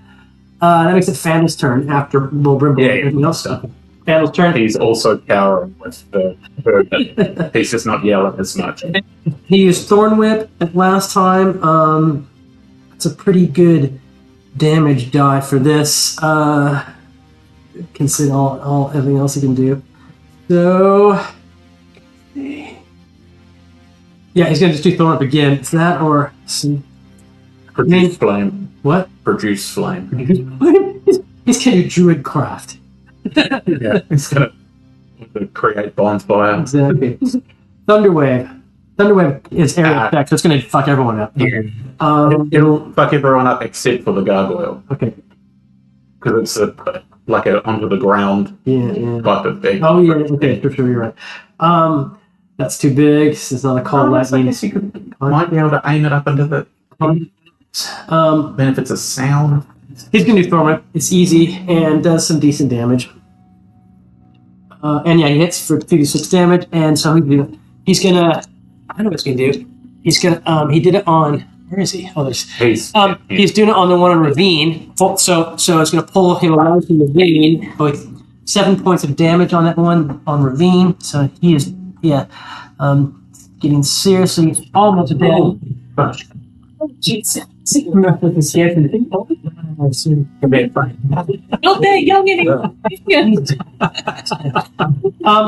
shade. I'm busy. Love you. We're the Sims in a Yeah. box. You got dinner there, right? Yeah. Okay. And you did everything that I wanted you to do today?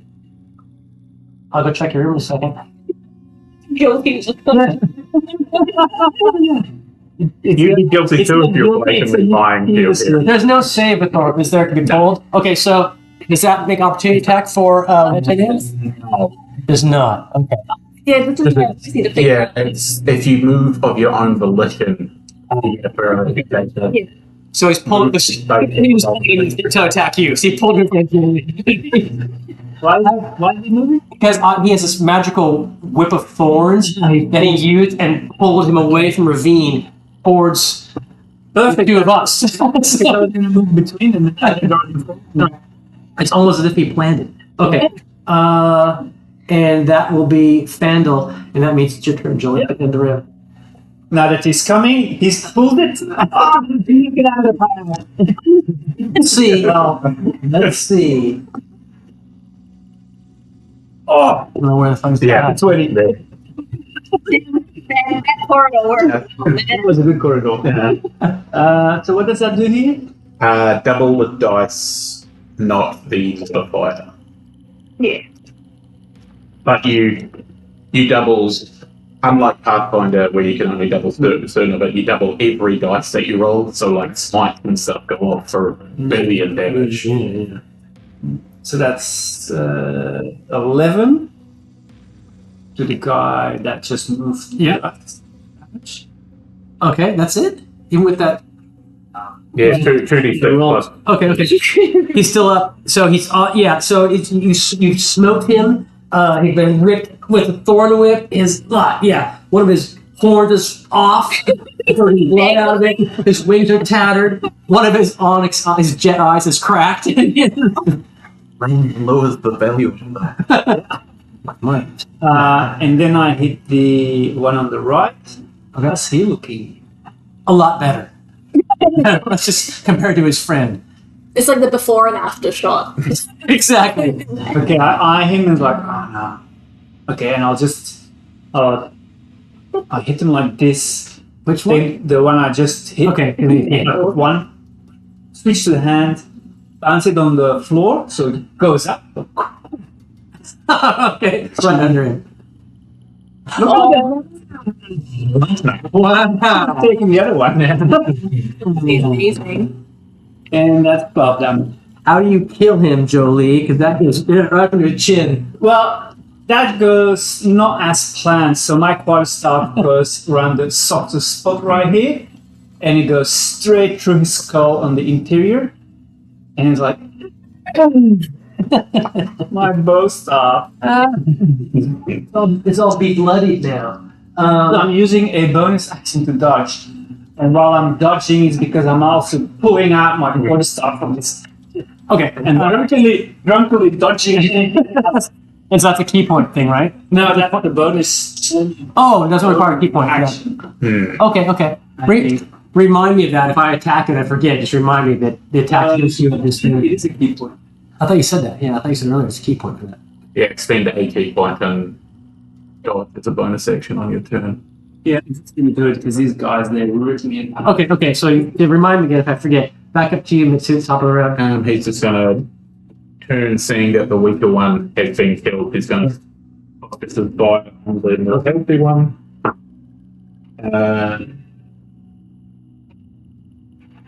That's a 17. That's a hit. Yep. Yeah.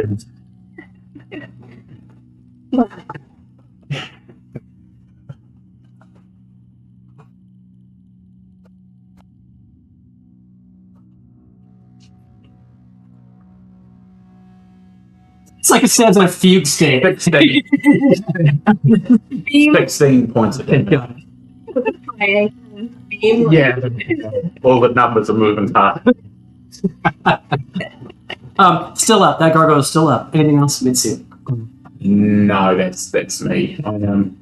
My dice have been rolling really mediocrely, so I was trying to work out without adding the normal number that I had because I'm not using the sharpshooter feat. That's why my damage has been lower. Why don't you sharpshooter feet? What? Because I have been rolling really bad the last couple of turns. Yeah, so It's different from the steady aim. Yeah, no, steady aim gives me advantage, but the sharpshooter thing, I can take a 5 away from my shot to add 10 damage. But I've been rolling really bad, so I've been using my full hit just to hit them. Yeah. And now I'm going to change my dice. Ravine, you're up. He's still. And so that gargoyle was pulling. He's dead. There's another gargoyle hovering in the air above the gnomes. Sword charging like maniacally. They're raging, right? Raging, yeah. And gone over to get in melee with that gargoyle. And going to try and hit it with that long sword hit. Yes, 22 to hit. That's a hit. Okay. It is with a D8. You now hear the Mad Herman's like, no, you didn't know who to root for at first. You know, he just wants to like spread out his bets if he can. But now it's like, yeah. 10 magical slashing. Got it. Yeah. Gargoyle, Okay. and then going to hit it again. It's still alive, but seriously damaged. Okay. 8 plus 9. 17 to hit. That's a hit. Okay. You're raging, right? Yep. It'll be a sweet beat. And you were going to frenzy too, is that? Yeah, I had. Yeah, 8 plus 15 magical slashing. Got it? Hitting all the rage. It's still alive, but yeah, like his friend a moment ago, he is falling I've got apart. one more. I'm trying to. Oh, dude, okay. Well, let's just see. Okay. So, 15 to hit. That's a hit. Okay. 9. 14's magical slashing. How did you feel it? That's what you did. He left. You just did. Okay. Head. The horns come flying off. Okay. They flies through. Horns fly off. I like it. Battle. So those, He started attacking everyone else. Okay. Now we have the hermit cheering on. yeah. Look, is it over? Going. No. Okay. These guys, Oh my gosh. green gargoyles. They're a bit stronger than a normal gargoyle, and I couldn't remember. I'd seen that art before. okay. So when you said they were green, I could picture that art, but I couldn't picture what they actually were. So I was thinking of, because they kind of, what I kept trying to do was if they are successful with both, it was kind of rock reminiscent. If both their claws hit, they fly away with you. You're grappled. But it was never both claws have to hit, and I was always getting one claw. It didn't come through my head. I'm like, he can pick us up. Cause, You up and yeah. you from 150 moves. Ooh. Right, so the gargoyles are all defeated. Yeah. And, Well, I think he got And he got fed squished. to, yeah, it's switched for that's right. fed to the babies. Whatever squishable part. The baby bird. We squeezed the armor and he came out like toothpaste. The gargoyles have been defeated. The hermit is he's hopping around on his feet like, oh my god, it's incredible. And you can imagine, for better or for worse, that he's going to speak of this for years. Yeah, we've become a hero tale. For better or he will, everyone will know about you because the hermit. Should I see 4 adventures? Goddamn right, they were incredible. Now you need to come. Yes, they distinctly said they're going to kill Ayus. That's what they said to me in the mess. Say that, but okay. They said Say that. I said greater evil. they had to chew bubblegum and kill Ayus. They're all out of bubblegum, they said. I didn't get it, but it was something else. I was like trying to have a word with them. He's not. Do the eyes of these creatures appear to be gems? They do appear to be jet, so a pure black. Some autopsy. Yeah, Mitsu's just going to start cutting out the eyes of this one over here. Okay, the one over there, yeah. Yeah, because pull his arrows out. Expect the fallen god. He doesn't know enough about gem crafting to know if they're worth anything. Yeah. Okay. Yes, they are. They're pieces of jet. Actually, they're each eye is 2 distinct pieces of jet, like an iris and a and whatever. That's cool. You may pull them out. Absolutely. Indeed. I would say Brimble and Fandle. Brimble and Fandle. People want to say Fondle, but reminds me. When I was a teacher, when I was a teacher at UCL, Oh my God. one of my earliest students, I described him doing fondle analysis in Fuji. I told him that. He kept thinking I was saying fondle analysis. And one thing later he'd tell me, I didn't know what you were talking about. I was kind of nervous about fondle analysis. Fondle means phone. Fondle analysis. Yes, so they each... Why is he telling me this? Exactly. So good. Yeah, so the eyes are 2 pieces of jet, and you can carve them out easily enough. So if you do so, you have 6 out of 12 jet pieces. We're being password those too. And Show Brimble. okay, Brimble and Fandle would estimate these things, and this is not. Yeah, they're each of those pieces of jet, of which you have 12, are worth a couple hundred each, gold pieces. Oh, cool. Because of the gem they are, but also because of where they come from. Yeah. I think is always, but Mitsu especially, the idea of being a hired, and that when he's tasked with doing a certain thing, that there's also pieces that he can take and sell and make more money off of it. Like, so he's always looking for something of value to snatch out of the body of a monster that he's killed, because he knows that there's people out there on the market that are willing to buy stuff and do stuff. Well, I mean, they're willing for hippogriffs right up here. Yeah. Hippogriffs. Yeah. Yeah. We'll kill everyone you can see and we'll become rich. For the minerals in their bodies. But Brimble will ask the hermit dude will he be able to use the remains of these creatures? Like, do you want us to just push them off to get them out of the way? People up here, I'll have a look at. I'm looking. Oh, so you can try. Yeah, they're gonna barbecue the shit out of it.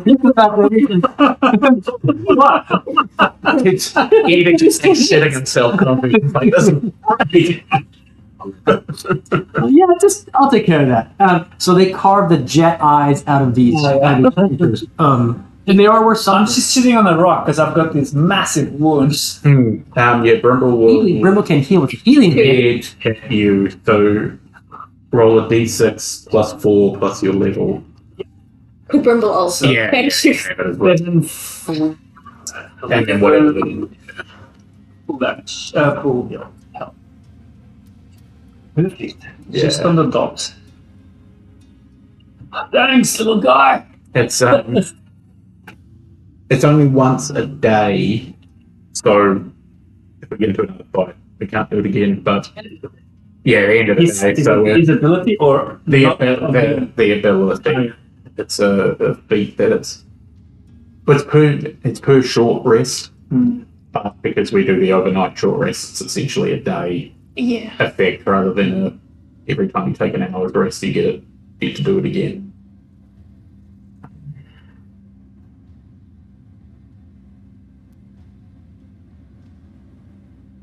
Whoa. So, what were they doing here? Are you in the hermit doesn't know. The hermit, I mean, Have you ever seen these creatures before? I don't know, not up close, not at all up close, but I have seen winged creatures high in the sky. I don't know if they are wyverns, dragons, They blend gargoyles. in with the surroundings? Yes, I mean enough. Yeah, I mean they're so-called green gargoyles, but they're not the kind of gargoyles that perch on top castles. That's for certain. Wow. But they're not. Yeah, the hermit hasn't seen them specifically, but as I said, he's maybe I've seen Do them they far look away. like monster types that could possibly live in these areas, or do they just exude evil? Why don't over you the top. make a yeah? They stink with a I think this is Why don't you make either a nature or an arcana check, whichever is better for you? I'll also get them there. Sure, because I think that's equally bad. those are the relevant I dimensions. go average. Nature or arcana, you said? Yeah, nature or arcana, whichever one is kind of. Good. I make these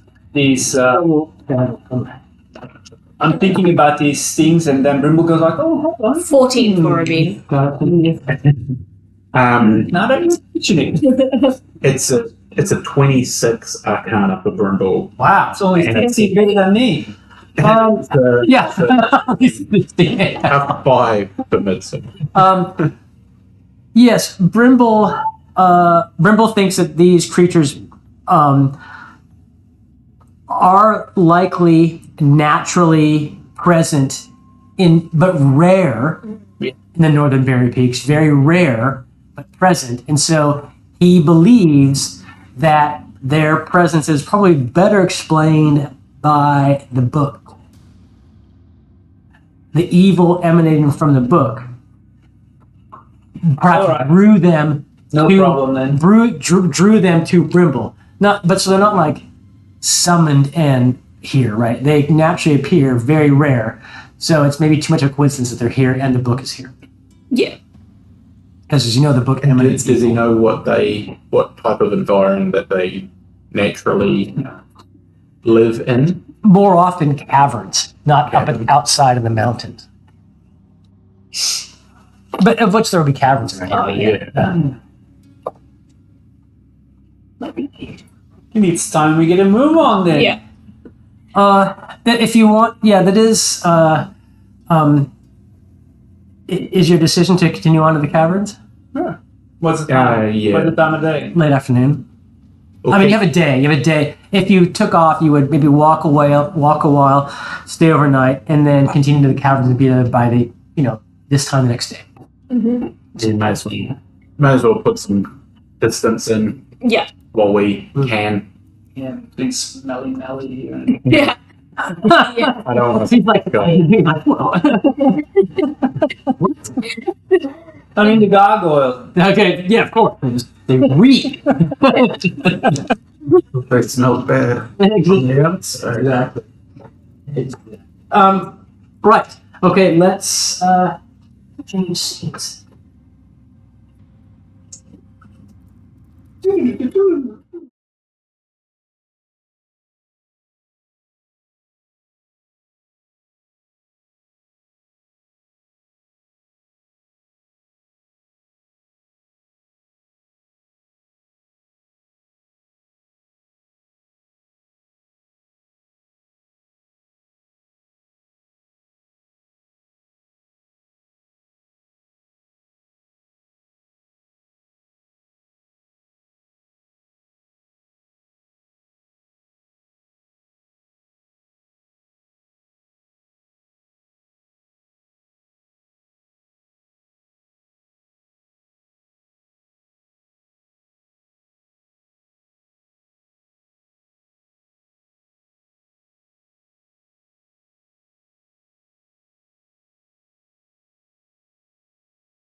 Could be a cave. Yeah. Do you call like offshoots of caves within a cave?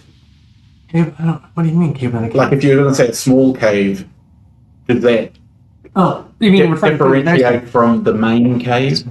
What's the secret? I don't know. Honestly, I'm not being difficult. You don't spelunk? I don't spelunk. No, I don't spell out a spelunker.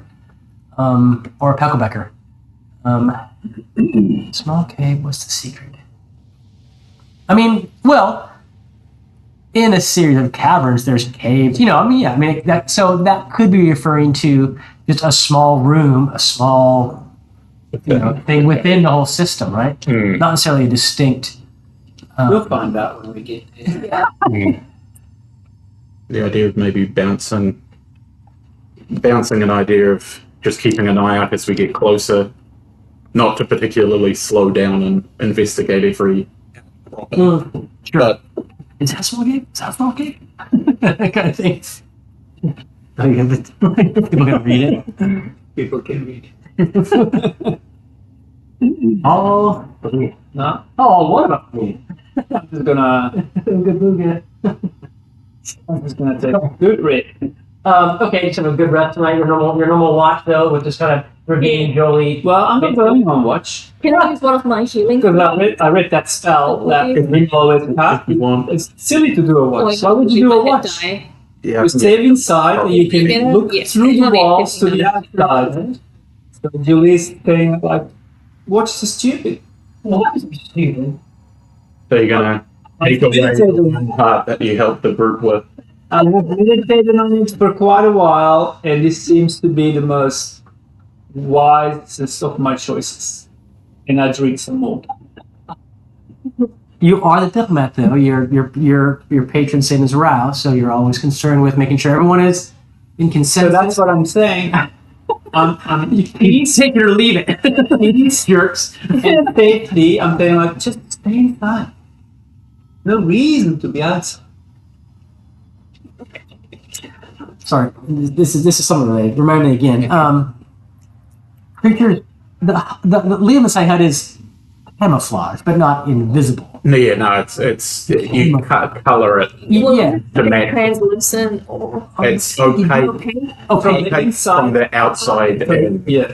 yeah, But it's color. It's not camouflage. It's like you can make it like a dark green or something. yeah. Dark Like green. if you're putting it like we're in a cave area, it would be like a darker. Yeah, but then in the forest, it would be the color of that. It's.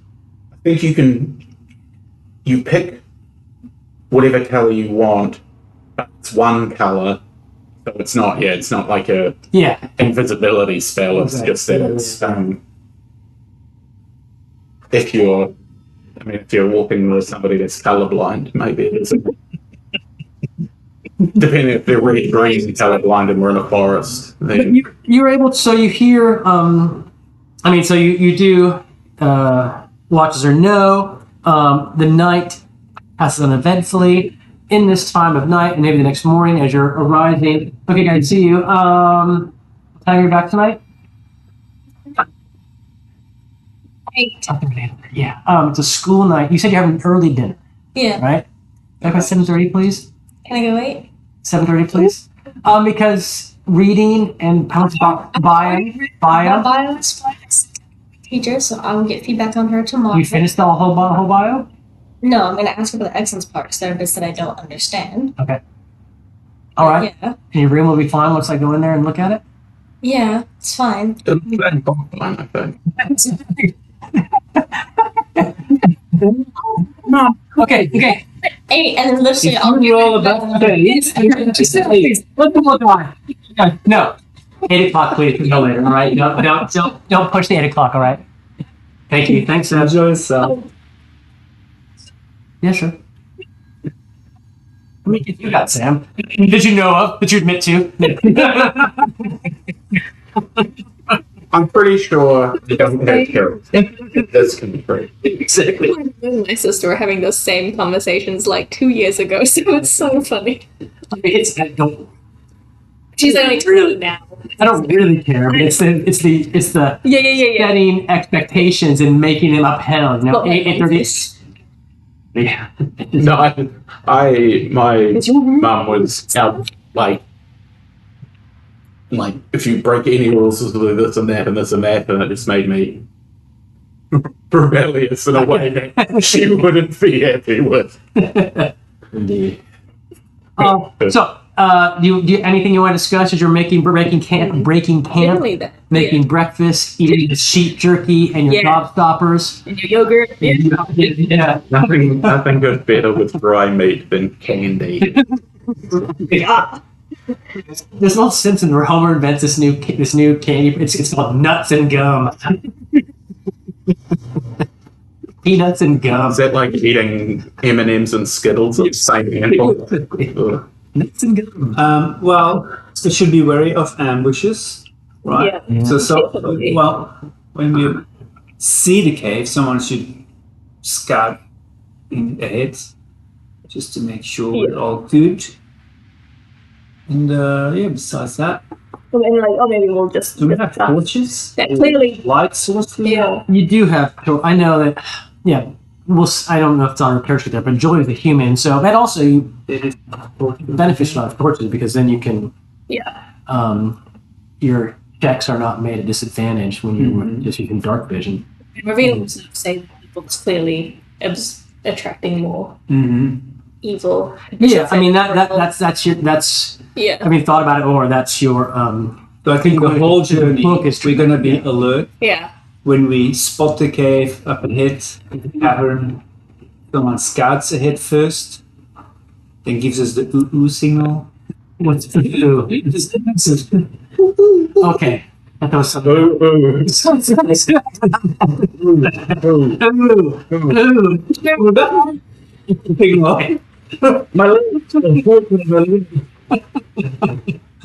Okay. And there's 8 guys. I've broken my leg. There's a bunch of men here.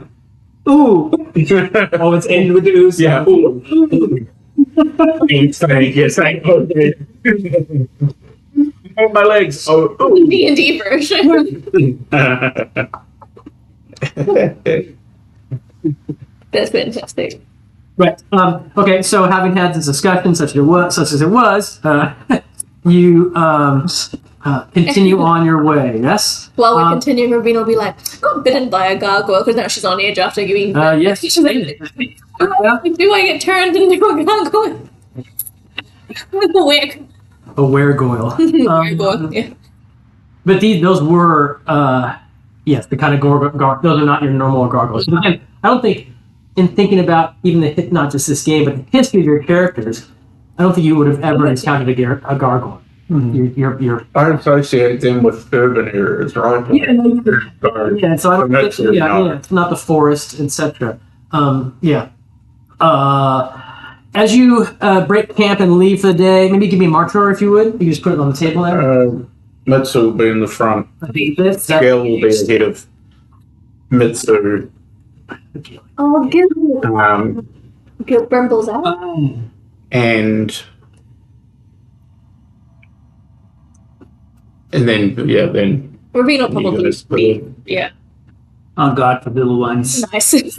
Grab them and run if we need to. Baby carrier. Although with my 11 strength, maybe not. You have 11 strength. That's it. Yeah. Oh yeah. That's right, because she's a dexterous one, not a whatever. She went just max and During the day you're walking in the morning. Penlock is a pretty talkative guy. He's always kind of pointing things out. Look at the bear, doesn't it? Look at this bear out. He's like, and sticking his There's always one on a hike. sticking his sword in the earth and licking it. You can really taste. He's doing like cotton. scat analysis. No, the geochemistry of the area. He's really into that. we should make a mine here. Exactly. we start digging now. In 50 years, we may find something. He's one of the things he mentions during the day. He said that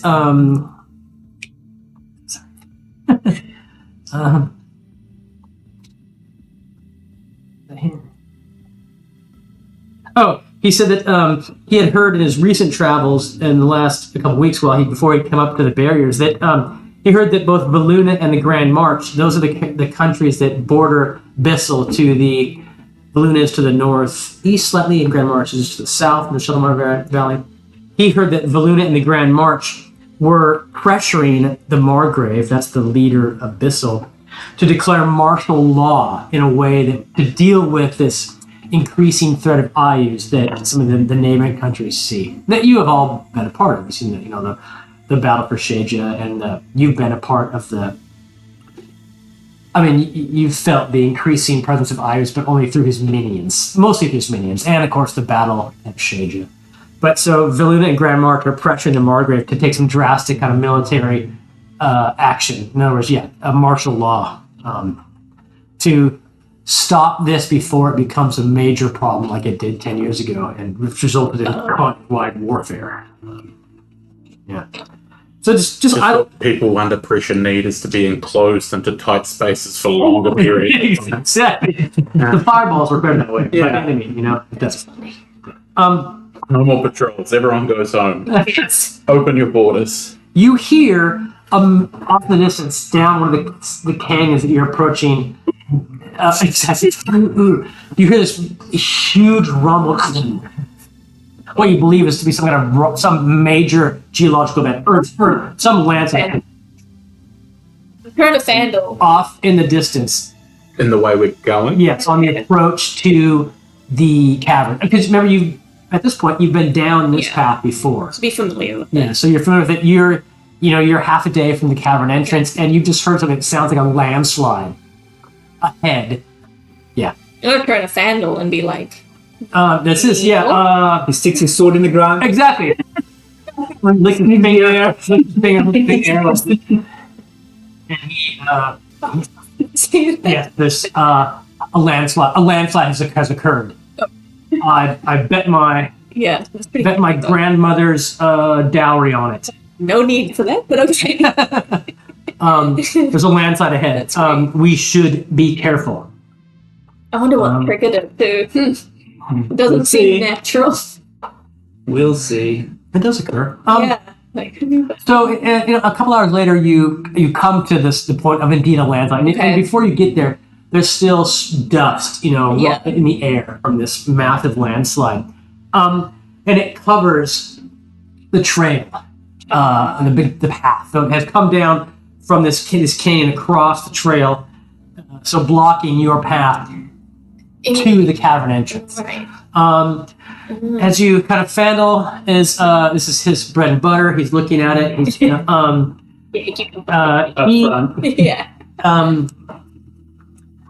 he says that if we're careful, we can cross this rock debris, which would be unstable. If we're careful, we can cross this rock debris. I think without harm. If we do this quickly, though, we may hurt ourselves. We may fall in crevasses. We may dislodge unstable rocks. But he counsels that we cross slowly and carefully, unless any of you have any other way you want to do this. If you want to go at normal speed, I'm going to have you make some checks. That sounds reasonable to Marine. Marine's just going to ask, Brimble, any news from Gil? Because you said Gil was further. Send Gil. Have Gil make a perception check. I assume he was up anyway, so forgot about this. Have him make a perception check if you were. No. Oh wait, sorry, it's advantage, right? It's a 15. Looking through Gil's eyes occasionally, Brimble did not see anything that suggests this is more than just a natural landslide. He didn't see a series of hobgoblins engineering some kind of trap. He didn't see anything that suggests it might not be. Unless they're all underneath the dirt. It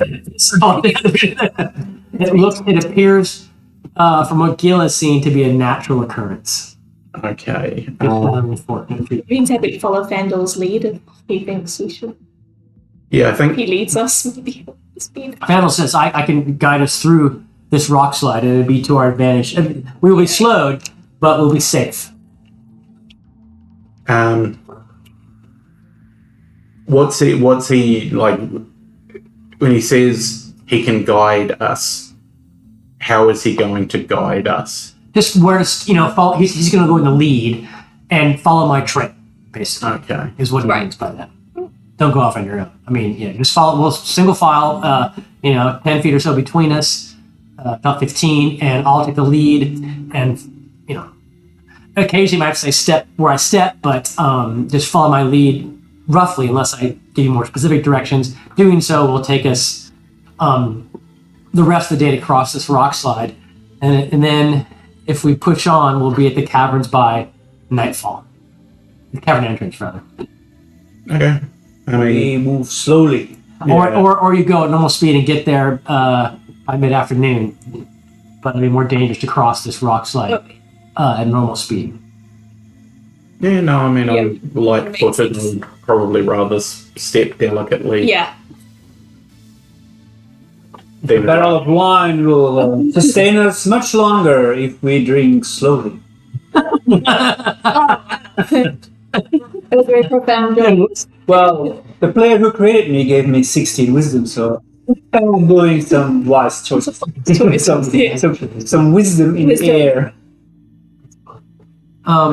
Okay, great. Again, you're able. So, crossing the rock slide does take. Hey, it's urine. Another humor guy.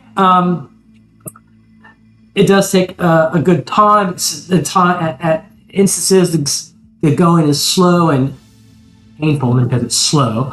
But yeah, there you are in the rocks. Yeah, Nice. in the rocks. Very good. If someone's Good. this innovation. And you see, this. It's a nice hot day up here in midsummer in the barriers as you're painfully making your way across this. After a couple hours, you're covered in dust because there's still dust in the air from this massive landslide. So it's not fun going. Like I said, you're dusty. Your mouths are dry, except for Jolie, who's, furtively picking it, trying to make sure no one sees it. But over the course of the afternoon, you're able to cross this rock slide debris without any injury to yourself. There's been a couple of close calls where Brim would be like, "Whoa!" fall, and like Jolie grabs him and like standing there in a crevasse, and Jolie grabs him by the hand and lifts him up, puts the little guy back. You can see Andy sneering. Puts the little guy back on the rocks. Careful, little one. So are we high up? Like, is it like it's jumbly, so you're going up and down because it's come down across and this is going to make it difficult to both. So the main kind of pathway to the entrance to the caverns is now no longer an easy approach, and you have to deal with this to get there at least. But you spend a good chunk of that day getting there, and the rest of the day is uneventful except for these things you've seen and heard, and birds of prey high up in the sky, wheeling about, just waiting for someone to break an ankle and then be abandoned by their friends. But such is not the case, I guess. Such is not the case. And you come to the same kind of box canyon you were at, whatever it was, a week ago, right? Oh yes. We'll do something like this. Right?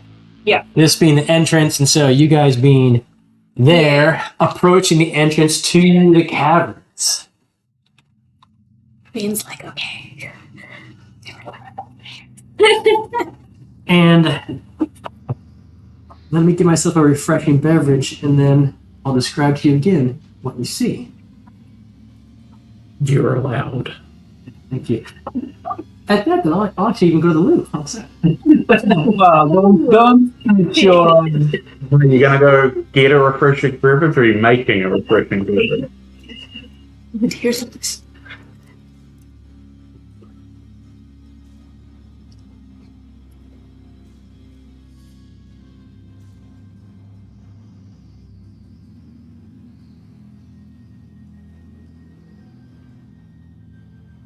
think if this one.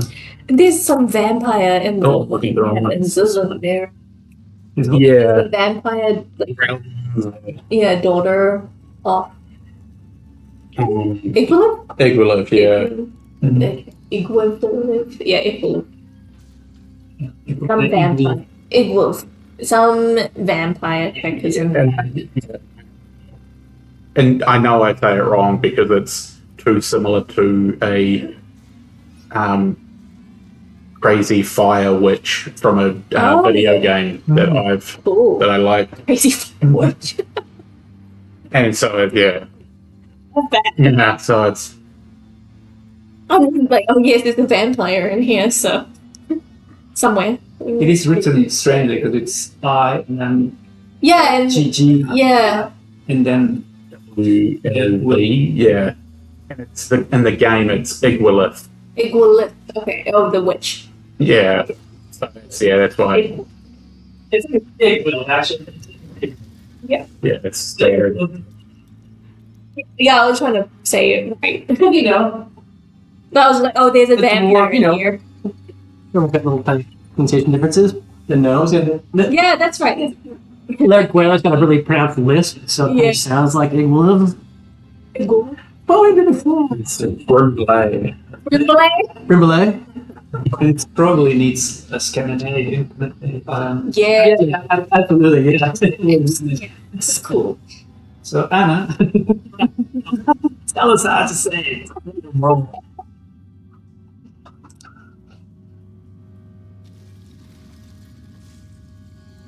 Alright.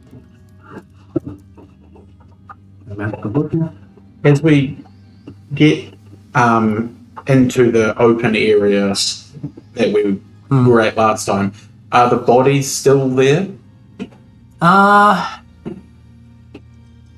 Do you go inspect where the locations are? Well, I mean, the Fomorians Oh, fell That's relatively out in the open in the middle there, so it'd be. I was just thinking, like, as we kind of get up to see it, it's like, are they obviously still there? Sorry. And creatures. yes. Yeah. The Fomorian bodies are there. Looks like they have been variously, ravaged by other creatures over the time because it's carrion, but yeah, they are still there. It's starting to Rot. Yes. So as you approach on this track to the cavern entrance, as I described last time, it almost looks like a mouth. The top of the cavern entrance is jagged. There's also, kind of rising cones of stone below. Not stalactites, but rising cones. Yeah, something like that. So it looks like a mouth with teeth. The cavern itself, if you are going to enter through this so-called maw, the cavern is about 40 feet wide, 70 feet long, 20 feet high in the middle area. Obviously been much used in the past. The walls and ceiling are blackened by soot, and there are bits of broken furniture and discarded other kinds of bits and bobs and gear scattered around the place. Rusty old shields that are falling apart. Leather armor that's just half destroyed and discarded. Broken bits of furniture even. At the back of this main entrance cave, is a smaller cave, 20 feet wide by 30 feet long, 15 feet high, so kind of half the size of the first one. And then further beyond that cave, there's a wide passage slanting steeply down. Are you going to keep continuing on? Or what do you want to do right here? As we kind of get into the entrance way, I'd like to kind of inspect just around in the area to see that there's no hideaway spots, like caves that people could climb into and then hide from people walking in, basically to try and avoid us getting attacked as soon as we pass, and then they come out and attack us around that area. So maybe spend 10 minutes or so just kind of looking around. just trying to make sure that we start this a lot more carefully. Yeah. Than we I mean, finished it. there's nothing. So in doing so, and kind of, and are you all kind of engaged in this kind of investigation of these first two caverns? There, nothing. You don't. There are rock formations. There's occasional stalagmites. There's occasional rock shelves that kind of jut out. All this seems instantly to you and Fandel as well to be natural. So there's stalactites descending from the ceilings. The colors are drab grays and gray browns. Sometimes there's occasional reddish stone, yellow, green.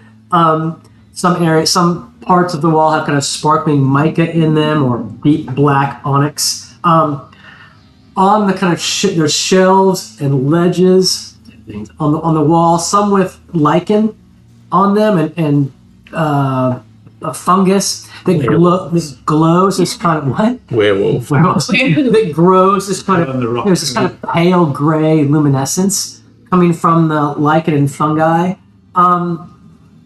The glow's not sufficient to see by, but it does kind of push back the darkness a little bit. Some parts of the floor have kind of the floor is stone, but some parts are sandy. Even a bit of maybe compost, because it's kind of the place. It's wet caverns, and so there's also occasional trickles of water down the walls, and they might pool up in the floor. And in those areas, you might see a buildup of sediment, compost, and some kind of mushrooms springing out of those areas. Some of the mushrooms are giant, are large. You might even. They remind you of mushrooms you've seen before in caverns. I'm looking specifically at Mitsu, who's seen mushrooms in these giant caverns that were, and some of those mushrooms being creatures like shriekers and whatnot, and violet fungi that have attacked you. But none of these, they might be the same size, but none of them seem to be those ones, the same kinds that you've encountered before. So you have plentiful water seepage. Some parts of the floor is slick because of this water seepage in the caverns. With water rivulets coming across the floor, and every now and then little pools of water. In those pools of water, as you're kind of inspecting closely these first two caverns, there's occasional small little tiny pale skinned fishes. I mean, like whitebait almost. Tiny little things. The occasional little crawfish kind of thing as well, but tiny. In these little pools that appear every now and then, you can hear, as you're inspecting kind of closely, you can hear crickets. Beetles, other small insects throughout the caverns. But so that's what you get from this general inspection. Nothing immediately you think Mitsu that would be a hidey place for someone who wanted to kind of come in from behind. In that case, we'll go to the small cave. And then start looking around. So the small cave was the secret, so start investigating around there to try and... Now, but in that smaller cavern, that smaller cave, at the opposite, you enter it from the larger cavern, at the opposite end of that smaller cavern is a wide passage slanting, steep slant down. Is that where you want to continue? No. So we'll investigate if it's open, like if we're seeing that there's a cavern going on. I think we need to find. Mitsu's thinking is that there's a hidden path within this cave to follow, because the beats of the note that we have say that the small path was the secret. And then the right path was narrow and something. Yeah, the straight, the span was beyond and narrow. So I would at least want to look around here, try and investigate the smaller cave first before descending, because my thinking is that there's something in here that we're going to find that's the non-obvious answer. Path less traveled. I know, I like the players like to roll, but I'm gonna roll for you guys, if that's all right. Yeah, sure. As you as long as we find it. So we have 5 of us. right? Fandel and the four other people. I'm going to do a group roll. And what are all your perception bonuses? 5 fitness. -1. No. Perception +3. Yeah. +3. All of you. Okay. And 0. Okay. And 5 and 0. 5 and 0. Okay. So good. This is not a gigantic cave. It's what I say. It's about 20 by 30 feet wide. But even a good 8, between 5 and 10 minute check of this cave, thorough check of all these little ledges and rock formations. Is this really a rock formation? Is there something I can manipulate somehow? Squishy fungi every now and then. You do not find anything aside from the wet cavern walls and floor and those slanting passageways down, just kind of a dark maw calling to you. But so you don't find anything. How high is it here? The cavern is 15 feet high. The cave ceiling. A bit so half the sun. Well, small. Yeah. Do we investigate up as well? You looked up, and if you want to tell me if you want to actually paint the ceiling, describe to me how you might do that if you want to. Shoulders. It's 15 feet high, so it's pretty high. I don't know if you just. No one has. Well, I'm the great climber, But the ceiling is a different thing. No one's got like spider climbing shoes or anything like that.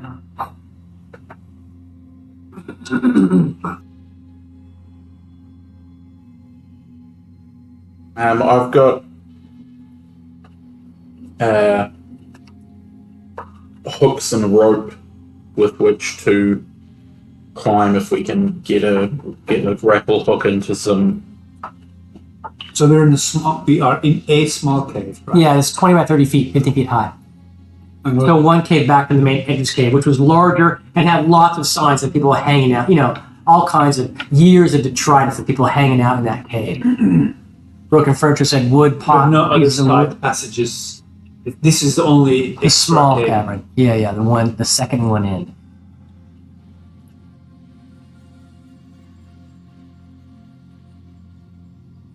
At the back of the cave, that is what we should, of course, look.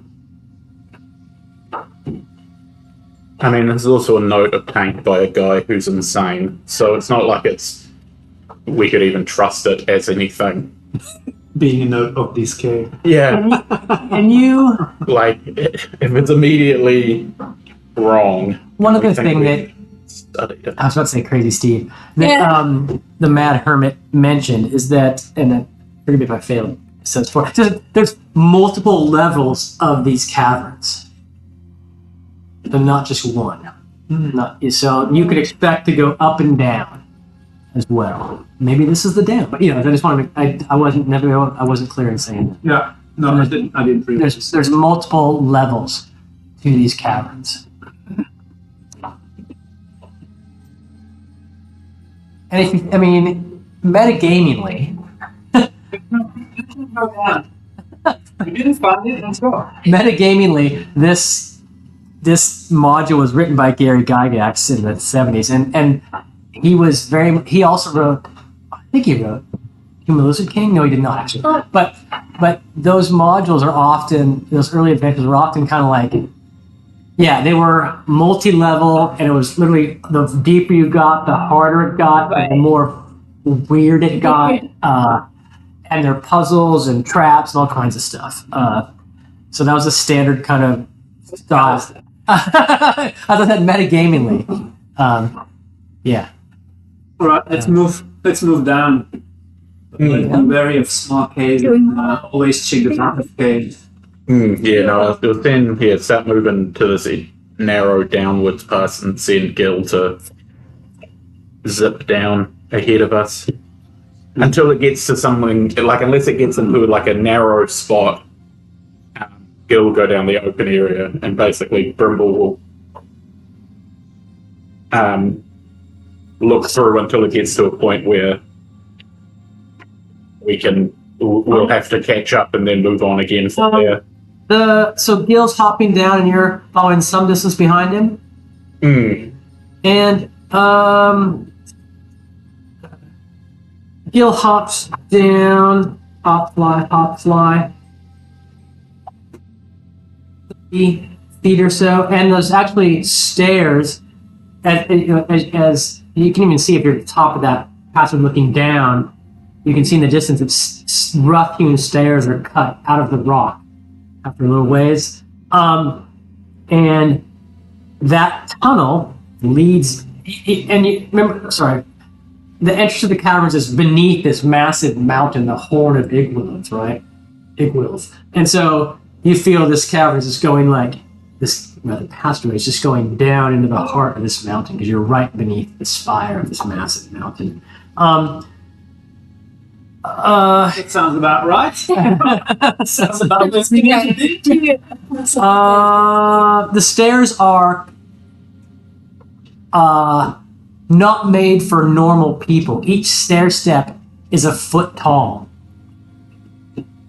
So the stairs are like this, you know, so it's like, yeah, the stairs are not made for gnome feet. So each stair step is like twice the size of a normal stair step. Right, man. So these really, you know, big stairs going down. The passage going down these stairs, 100 feet or so down these stairs, 100 feet down. And then it levels off, and there, At that point, we'll start moving. okay. Gil hasn't seen anything up to that point, and we know that there's stairs and stuff that go down. We may as well head down ourselves, You, because that's the limit of yeah. Gil's being able to be seen through anyway. So You come down to meet Gil. He's sitting there. Exactly. Right, and just, you know, as you come in to meet Gil, coming down the stairs, and it's flat, and you can see with your torchlight for Jolie, but also your torchlight and your dark vision, that just up ahead is another cavern, which a big cavern right up ahead, and just to your left is a small little side cavern, a small passage rather. Wow.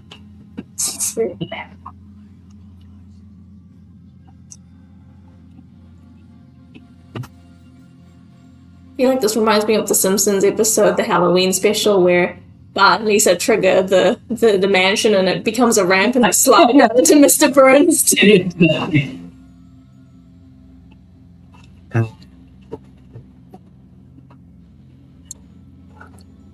So we can continue. into a big Yeah. open cabin, or go to a narrow. Passageway just to the left.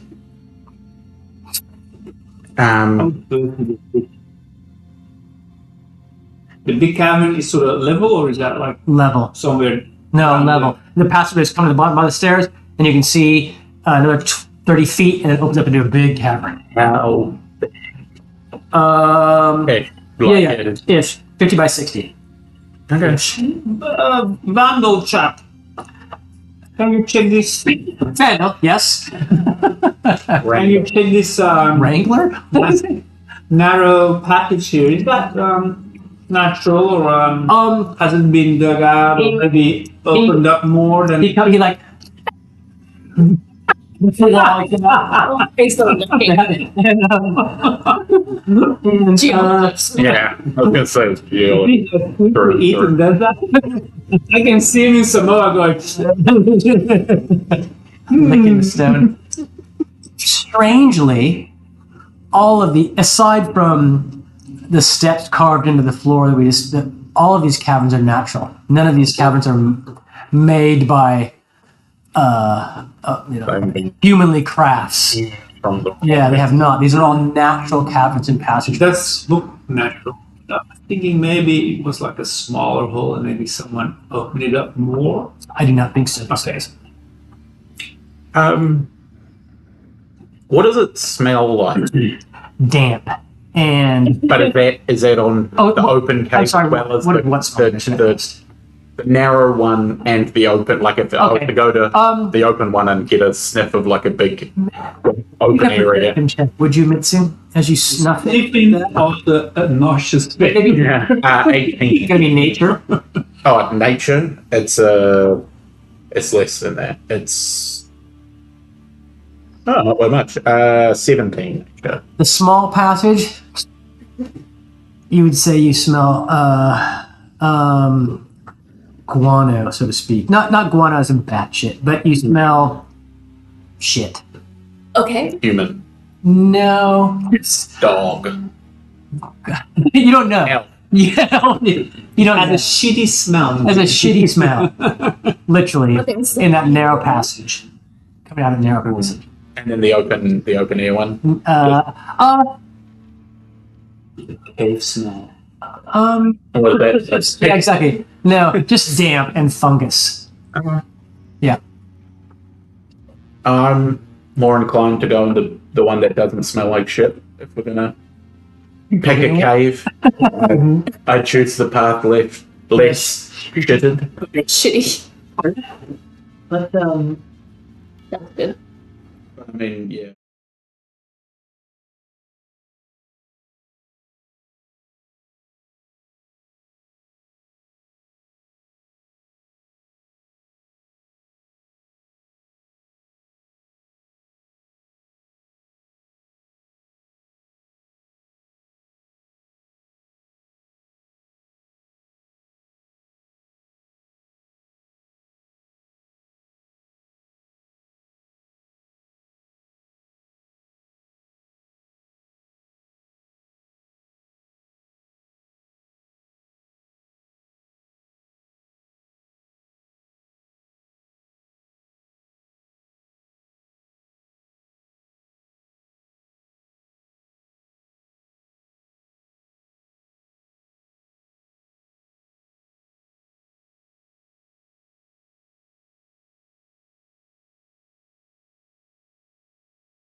Yeah, no, I was trying to look at the depth of that. And are they slightly different lengths?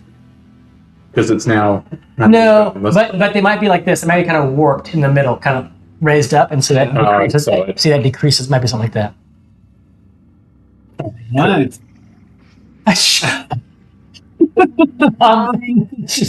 This, I'm gonna put you fucking right in there now. Yeah, you've walked into the goddamn room. I use the Yeah. Google Maps. Yeah. Okay. No.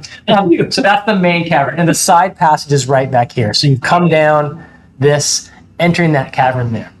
And so you descend that long flight of steps. You passed.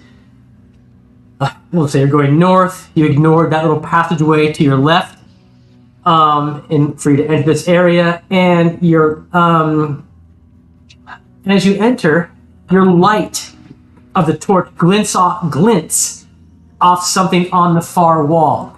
Each of those openings is a passage. Okay, so there should be They were 1, looking 2, at, 3, like, 4, something 5. Yeah, there's like 6 passages coming off of this cavern. It's a little open. Yeah, so your light glinted off something there on the far wall. Now you see what that is. As you enter the room, there are these 6 exits, and next to each exit, carved in relief, is a weird face. So there are 6 such visages hewn from the rock. Each face is by the side of one of 6 tunnels leading from this cavern. Although each face is slightly different from its fellows, they are all strange and doleful, sad looking. One has dog-like ears, another protruding tusks from its mouth, a third drooping kind of wattles on its face. There seems to be no relationship between the passageway, so to speak, kind of its size and configuration, and the stony face next to it. Nothing else in the chamber seems that remarkable. Of course, the whole thing is remarkable. It's kind of funny. There are a few stalactites on the ceiling above, and a few fall to the floor amid a handful of stalagmites, which I have not on the floor there. But Oh, you go over. So okay. I'm gonna check the first visage. As you Move this way. as you walk up to that visage, Jolie, you get within 3 feet of it or so, a couple of feet, and the face says in this big bass voice, mournful voice, "Turn back! This is not the way." As you approach it, the voice comes out of that face. Echoes. Yeah. Woo, woo, woo, woo. That's good. Hey guys, I got this feeling. This is not the one. And so- Remember, we'll call out and say, "Get the right way." So there's faces. There's one here. There's next to those exit.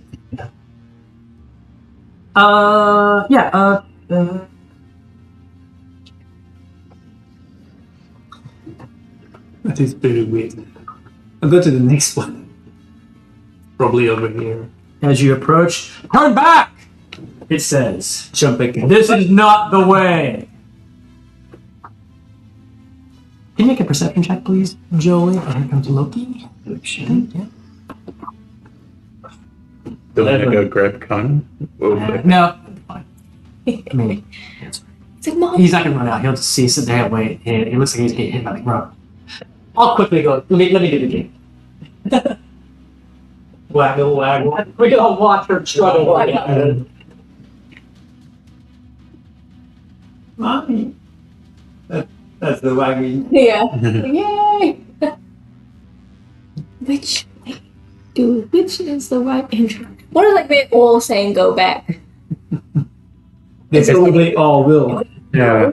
Yeah. Or it's like because you started here, and if we're looking at it at like the idea of a clock, Yeah. Do you reckon? maybe this is the right way. I don't know.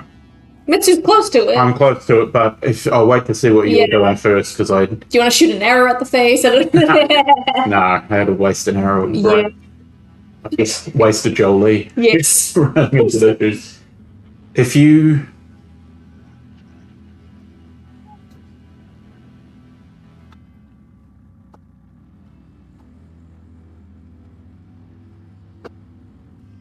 He has nothing. He can never bolt out the gate. He's more like. I'll stand in front of your car, I can't pull it. Seriously. Oh, yeah, has it then? Yeah, that's the dog. Yes. Okay. So you rolled an 11 or something like that. Was that was your perception? Your perception was an 11. I think? Yes. Okay. So yeah. It again. That face. Yeah.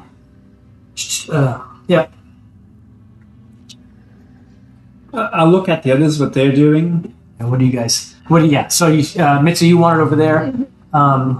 Fendel. He's going to come in the center of the cave and kind of look. If you're approaching his mouths, He's investigating the movement of the central floor going up and down. That's fine. Doesn't matter. It's honestly whatever he wants. Out of there. Is this in your bed? No, So we did recently put some like, whatever you call it, flea mess on him. So I wouldn't like rub your face in his back fur. Right. So Fandel's over there. So Ravine and Brimble. What's Brimble doing? Brimble will also move in, I think, to try and see if he can see what happens when Jolie's triggered it. Okay. But Yeah. we'll say that one. So that's how it was quite loud that it said turn back. Yeah. Turn back. This is not the way. Well, yeah, pretty bass deep. He's gonna Screaming, but what you saw. Did you see anything when it spoke to you? Did it change at all? No, no. just a stone face. Yeah. Let's investigate the next one. What's this face look like? It as you approach it too says, turn back. This is not the way. And you notice a glittering in the mouth as it's speaking. So it's speaking now, the mouth moving, Ah, it moves. and something. Yeah, it's moved. Sorry, something glints off the torch you're holding. Who's holding the torch? Me? You're holding the torch? Something glints off the torch you're holding inside the mouth. Can I see what it is? How do you do that? I mean, inches away. I'll reset it. I'll go. Okay, And then only be focused like on the mouth? on the map. Okay, it does. You reset it, and so it's turn back. This is not the way. And it looks like there is a gem inside the mouth, like in part of her tongue. Okay. And you think, I must have seen that. The other mouths look like they think, okay, yeah, I saw something like that earlier too. So there's a gem in the mouth, and maybe there was. I don't know what these I'll are. go back to double check on. Turn back. This is not the way. Every time you do this, Everything I move, it's like God's gonna get nuts. This thing's annoying. and indeed, yeah, you see a gem inside that mouth as well. Different colors. Yes, as a matter of fact. Mitsu's just squatted down watching you do this, Okay. going.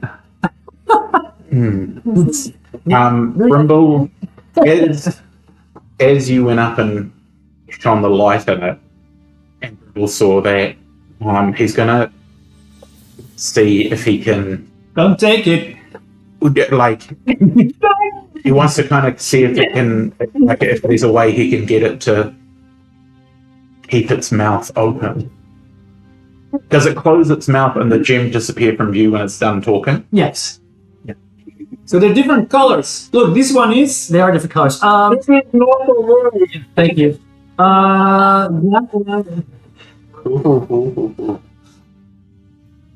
That one is amber, the one you're right in front of. Okay. And what's the gem in its So mouth? let's do And amber's that.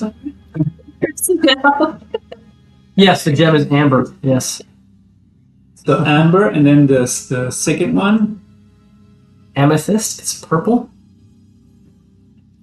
The one with Brimble was. A pale blue. Color. The gem is aquamarine. Oh, right. Okay. Ravine, listening to them, is going to step towards this. Okay. Turn back. This is not the way. What color is it, Jim? That Yeah. that gem, not the one. That gem that Ravine's in front of is olive green. It's a peridot. Olive green. Beautiful. Yes. And then this one. Turn back. This is not the way. That is deep red garnet.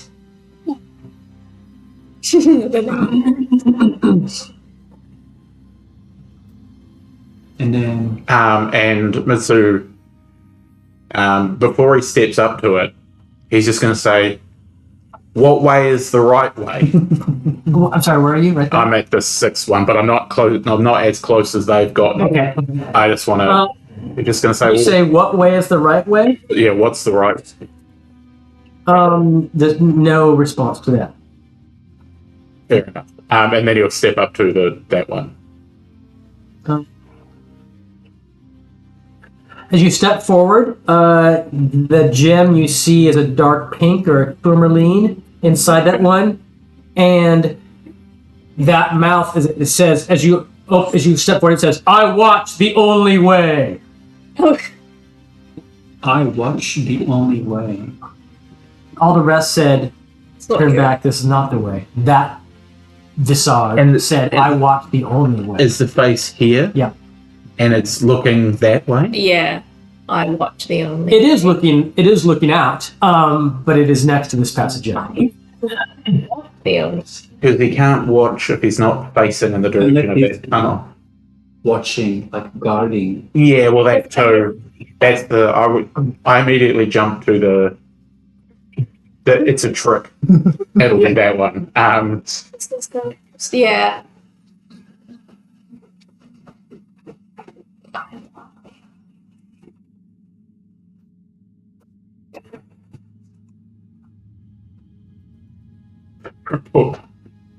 Is going to go to this door and say, "Can I have the gem in your mouth? The way you could open up and let me have it?" Worth asking. Yeah. If you don't ask. The mouth opens up and sticks out its tongue and goes and the gem's on the tongue because you asked it. Yeah. Any way I could open them. And the mouth does that. It goes I don't. And then closes his mouth. It opens the mouth for a good 5 count. Yeah, the gem was on the. It's not like like it's holding it with its tongue like a dog drinking yeah, water. and it's I mean it's this weird. It's stone and but not because it's obviously magical. Mm. I'm thinking it was going to try and talk me out of it, and I was going to mage hand my way in to snag him out. But You got them there in your. I was going to get that out. Yeah. Well, I wouldn't take any gems. yeah, You can snatch them when we go out. But he is almost.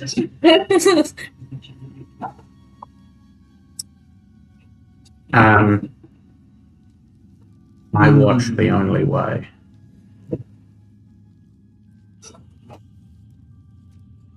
The passageways, because you're walking around, the passageways all kind of In here, in this passage. yeah, that passageway, it pretty immediately veers that direction. Okay, that's not the one. You're That's whatever. not the way, guys. I mean, so you're right.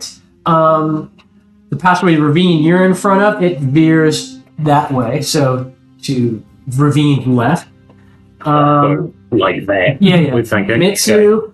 Yeah. This yeah. one goes like this. Okay. That That seems more Brimble? likely. Yeah. Brimble, that one goes. It goes where Brimble is. It goes this way and veers like that.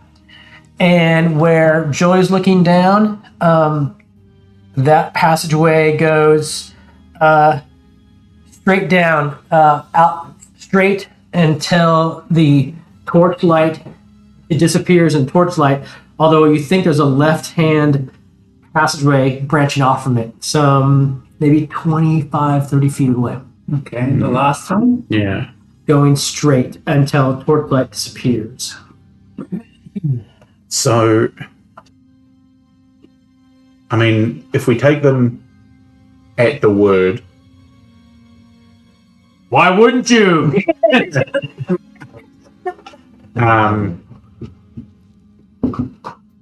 then we want to go down that way. And if we can make them open their mouths, we can come back and pick gems later. Or be greedy as fuck and do it now. It's up to you guys. We just made a shit ton of money in eyes. Not desperate for it just yet. Yeah, you take it really progressive.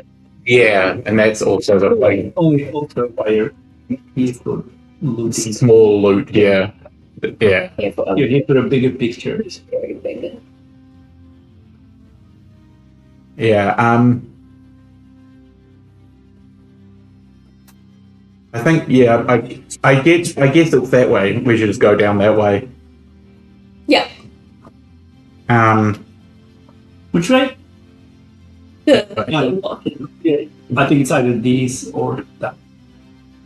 Yeah. Probably if you were saying probably that one, maybe. Although he said if it said open watch, it could be this one, right? Yeah, but these all Maybe- turn. And Yeah. wasn't there It didn't something seem like like- didn't straight and like- narrow? Didn't he say this one went straight?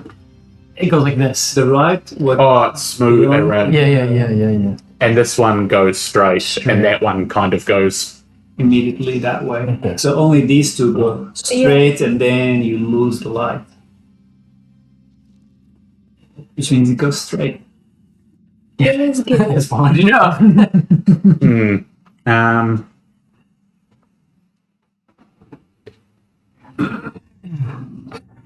Is any of them wider than any of the other ones? Is Sure. of these three, is one of them narrower? It says the right path was narrow, Straight. I would say, straight and narrow. Yeah. if you're thinking about that in particular, Right. I would say Beyond Yeah. narrow. Mitsu, the passage you're in front of, And narrow. quickly narrows Yeah. more so than the other. So I think it's that one. And he'll start slinking down that way stealthily. Okay.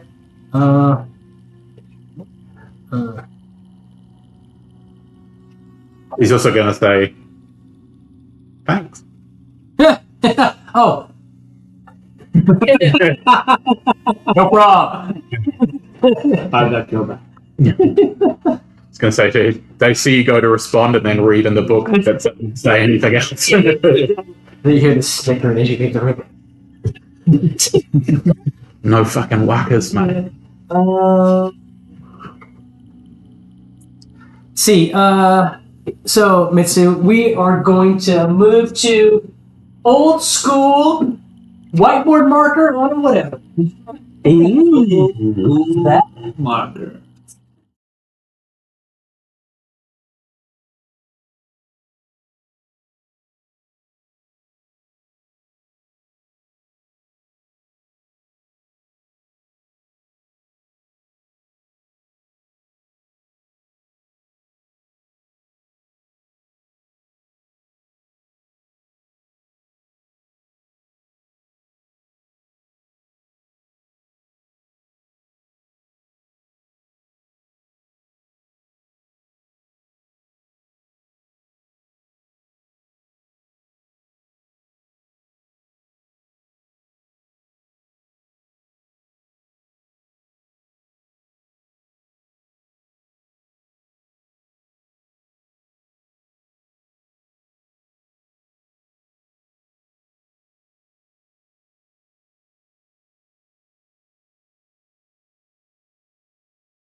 Actually, I took a lot of French. I took French throughout university, and it's all gone now.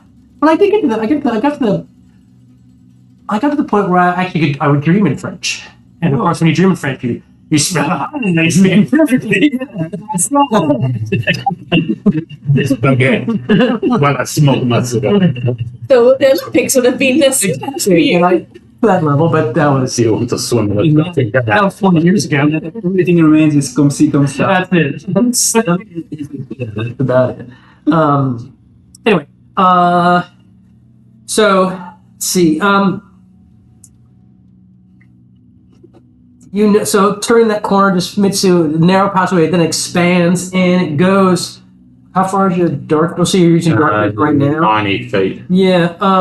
It goes beyond that, and expands to maybe only about 20 feet wide. So it's about what I've drawn there. It goes beyond your vision. It's just you turn that corner. We'll leave it at that. And yes, there is numerous small fungi on the walls of this passageway, like the other passageways. A fair growth of the stuff covers the floor. The floor is kind of sandy, guano strewn, and this is guano. It looks like bat guano. The walls are, kind of varicolored minerals, pinks and grays and greens. You hear a squeaking and rustling off in the distance. You assume it's bats. So, it sounds like, given where you are, the environment, you're like, there's bats up ahead. Not to say giant bats, but it's like perhaps lots. So the mushrooms or the fungi and stuff that are around, is it enough to, because we're at a wet cabin environment, like it's not overrun with fungus like it's some sort of what's her name? Oh, Zugmoy yeah. No. deal. It's just It looks fairly expected now. Yeah. It's not like, wow, there's an insane amount of fungus. No, not that. Yeah, it's like what you see is what you expect from the environment. But he will Brimble will do the message thing to ask him what he sees. Oh. He'll tell him, Brimble will tell the others, and then he's going to start stealthing forward. Okay, And make a stealth forward, please. 20. Okay.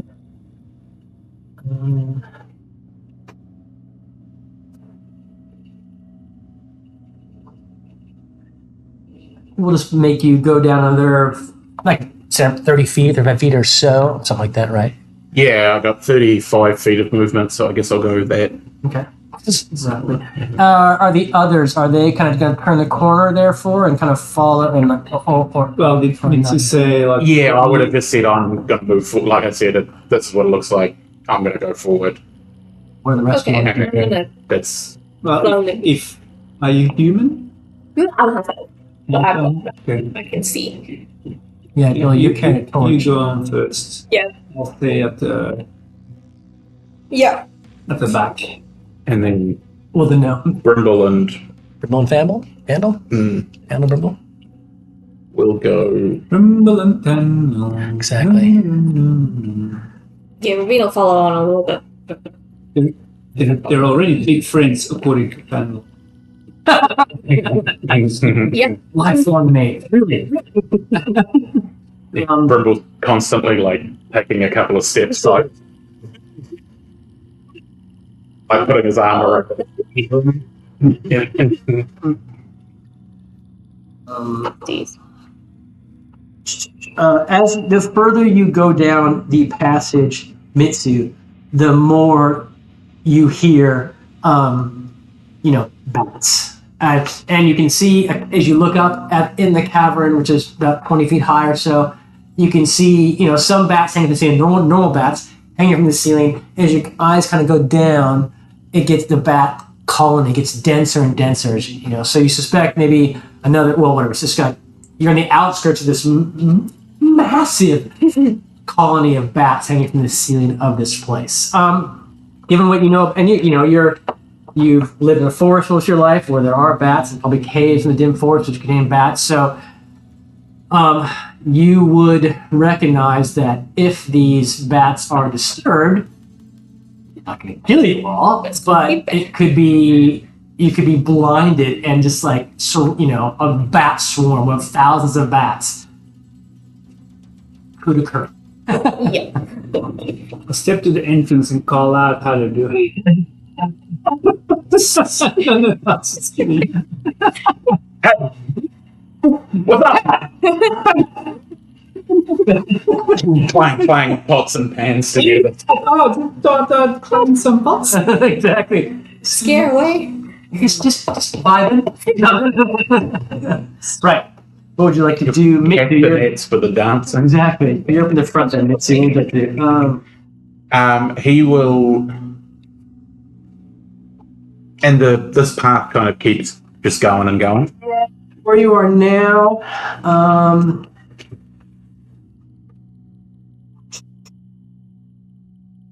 at the very edge of your vision, it looks like it starts to curve like that. Okay. Do the message thing. He's just going to say he's going to keep going, but he's going to point out the bunches of bats to say maybe try and be as stealthy as you can. With the idea that we're probably not going to be stealthy enough. But then he will do a stealth and keep moving, basically. You can't come in a little more. No, bright lights is the bad thing, so it's the bad thing. Bat thing. 30. Thank you. And so he'll just keep going forwards, basically. Yeah. What do the rest of you want to do? So you now are entering central into bat country, and the ceiling above you is just like one giant, wall of ceiling of bats. all moving around, blah, blah. But you're in darkness. I mean, the torch is the very edge of the torchlight. It barely is down there. Not at all. Actually, you're around the corner, so not at all. Yeah. So it's Any light.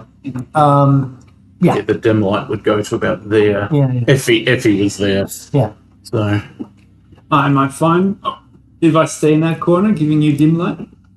Do you want dim light? no, I don't need it. No, I prefer to not have These it. have dark vision. Yeah, I'll So be dark okay. vision, they see in grays and blacks, and perception checks a disadvantage. But Why? in dark vision, I mean, if you're like reading. a perception check that relies on sight. Yeah, Which is like, I mean, Is it if I'm disadvantage? standing in dim light in my house, I'm pretty sure Yeah. I could see. It's a perception checks that rely on sight are a disadvantage when you're using only dark vision. I'm gonna try and edge up a little bit. You're trying to hear different things. Move up Okay, about alright. here. Sure. You make a stealth check for me, Yeah. please?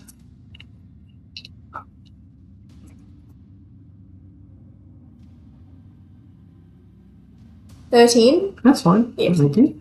And what are the Gno's doing? Fandel will. I mean, Fandel can also be quiet. He wants to move forward, so he's with you. Maybe like that. Yeah. Brimble? What's he doing? Brimble will also try and stealth. He's fairly dexterous. I'm just trying to think if he's got something he can do. Let me look at Fandel. I did make a proper character sheet for him, but I don't have it. See. He gives good berries to everybody. He gives what? Good berries. Actually, speak with animals. Yeah, maybe you can Can you speak to the bat? I can, and I'm only level 1 druid, so he should be. But I'm just wondering, bats can be. Well, I mean, they're animal. Let's see this. Speak with all animals except bats. That's the spell actually called. Bats don't have ears, as we know. Speak with non-bat animals. Actually, is what the.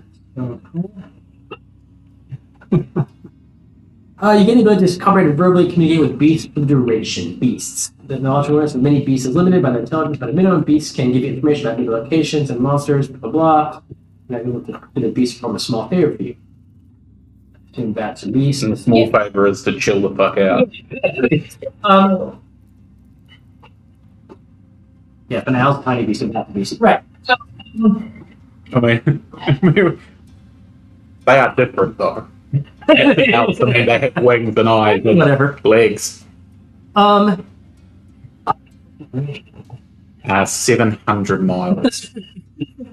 Would have talked about You can that. speak with animals as well, right? Yeah. Yeah. Fandel's gonna cast speak with animals. No, pooping's fine. It'll actually make us smell more like the bats and probably make them be happier. Be happy with them. It depends on what kind of stuff they eat. I've smelled bat shit in my life, and it's weird. I don't know. I've never smelled that. I've only smelled of fruit bats, though, so it's really sweet. Yeah. Yeah. It's like nectar, yeah, okay. It's In Madagascar, I was in a cave also filled with millions of bats, and walking on the ground, and the guy said, "It's not rock." Lithified bat shit. yeah, so I only dealt with Rock part. Yeah. Yeah. Distinction. I only dealt with the other big ass fruit bats, so it would only be like 5 at a time, and they ate enough food to shit. They're massive. In some of them, fruit bats too. Yeah. Yeah. Fandel Drop it. takes a moment to cast Speak with Animals. What's the verbal component?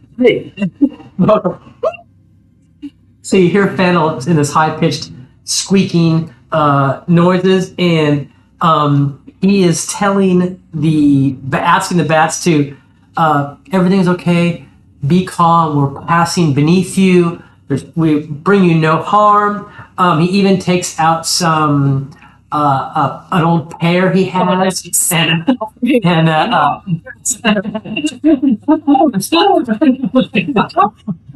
Vandal is no more. Like,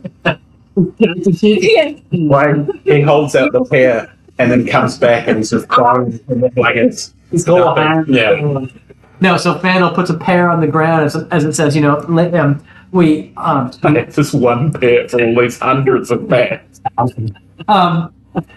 We're passing beneath you. Do not have no worries. We mean everything is. There's nothing to fear. And he also asks, what lies beyond? Beneath. We're being I'm seen. hearing strange voices. You hear Vandal squeaking, so he's up there by Ravine. People probably said like he's with Brimble can talk to small beasts. So As a gnome. the gnome he is. Okay. Forest gnome, yeah. Say specifically small? It says small or smaller. Okay, so tiny words, because bats are tiny beasts. Yeah. Small or smaller beasts. Okay, well then So he'd also be just doing that. So the bats are telling Fandle then and Brimble the same thing. They're okay. Bats like they're a bit on edge, like kind of freaking out. But the torchlight is just the edge there now. they having to speak to them soon. The bats are being calm. We're being placed a fruit down. too. There's movement. It's kind of swarming movement on the ceiling of all these bats. It looks like they're not freaking out yet. Yeah. And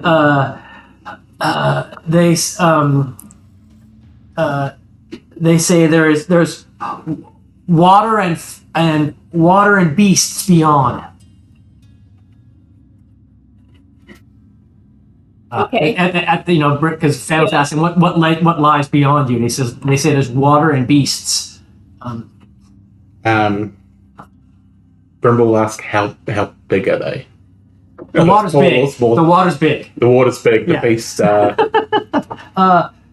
size category. They're precisely. They're like people like you, and bigger. It's gonna be a waterfall or something because it says Yeah. blood swiftly to plunge the doom where the water blah blah blah. Yeah.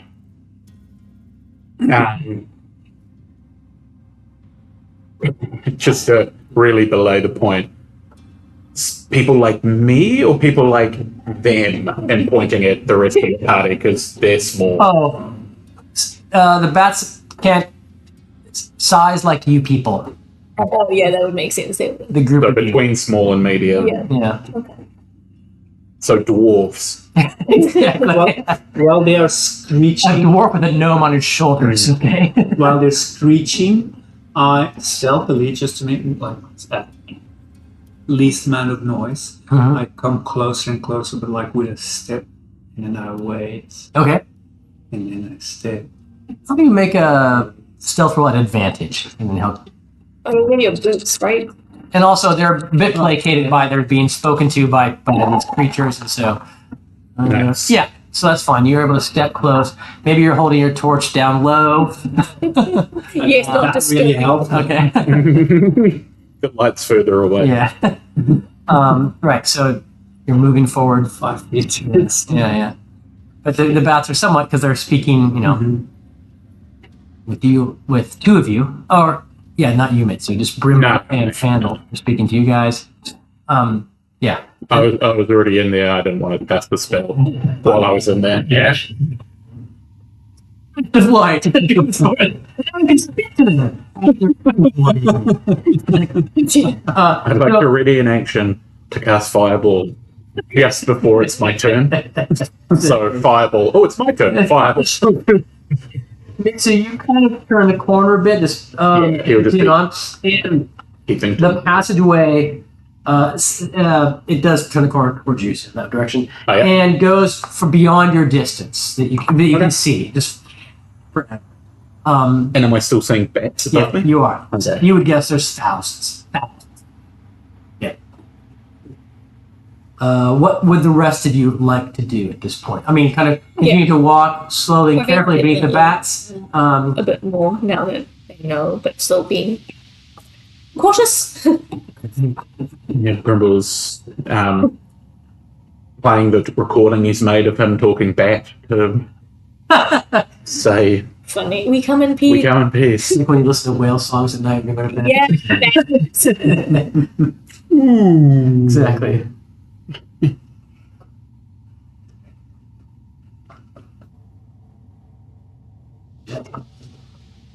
Speak of them, but none of us failure or contract. It's a level 1 spell. If he's doing it as a druid, yeah. Unless No, you're right. Yeah. unless you chose the Circle of the Shepherd, in which case the Circle of the Shepherd gets to speak to animals for free. I don't think I. You hadn't chosen one last time, and you said He you didn't weren't. actually have this PC I got from a book. He didn't have a circle. It was more bespoke than that. But I put him on a character that gave him a circle, but that's not that. So yeah, so he cast a spell actually to Yeah, officially cast it a lasts spell. for like an hour, 10 minutes. Yeah, concentration thing.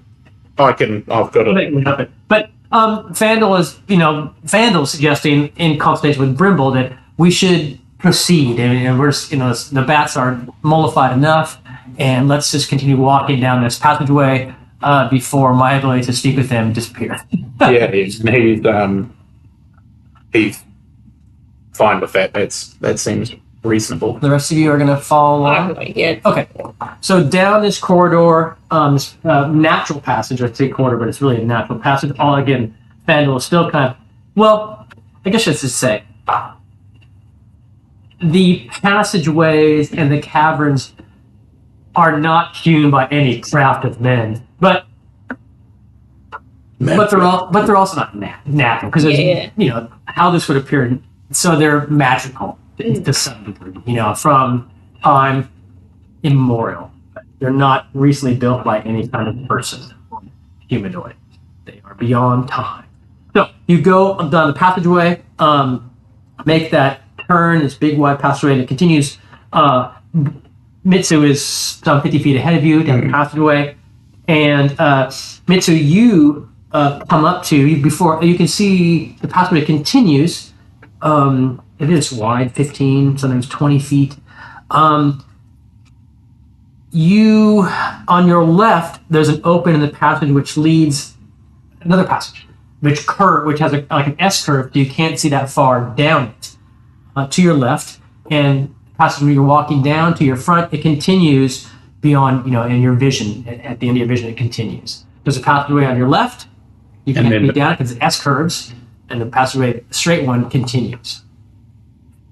The passageway to your left, though, you hear unmistakably the sound of water. Not like a waterfall, but moving like running water to your left down that S-curve passage, which you cannot see down. And what does that say about the water? How does it start for the water area? Maybe you should play that passage. Stream lies straight past something PE of the span.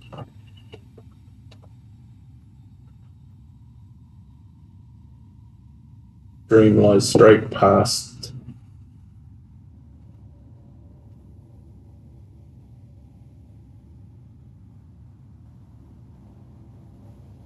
I guess they were right. It is more dismal here than above. Stream lies straight past.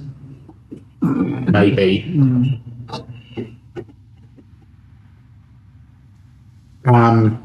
How wide is the left S curve? 10 feet.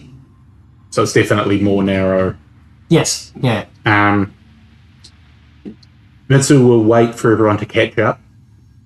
And then we'll say that the note what he's taking is it to mean that it's straight ahead is what carries on the note. But he's also willing to, if everyone's happy, to wait a minute for him to shoot down into the S curve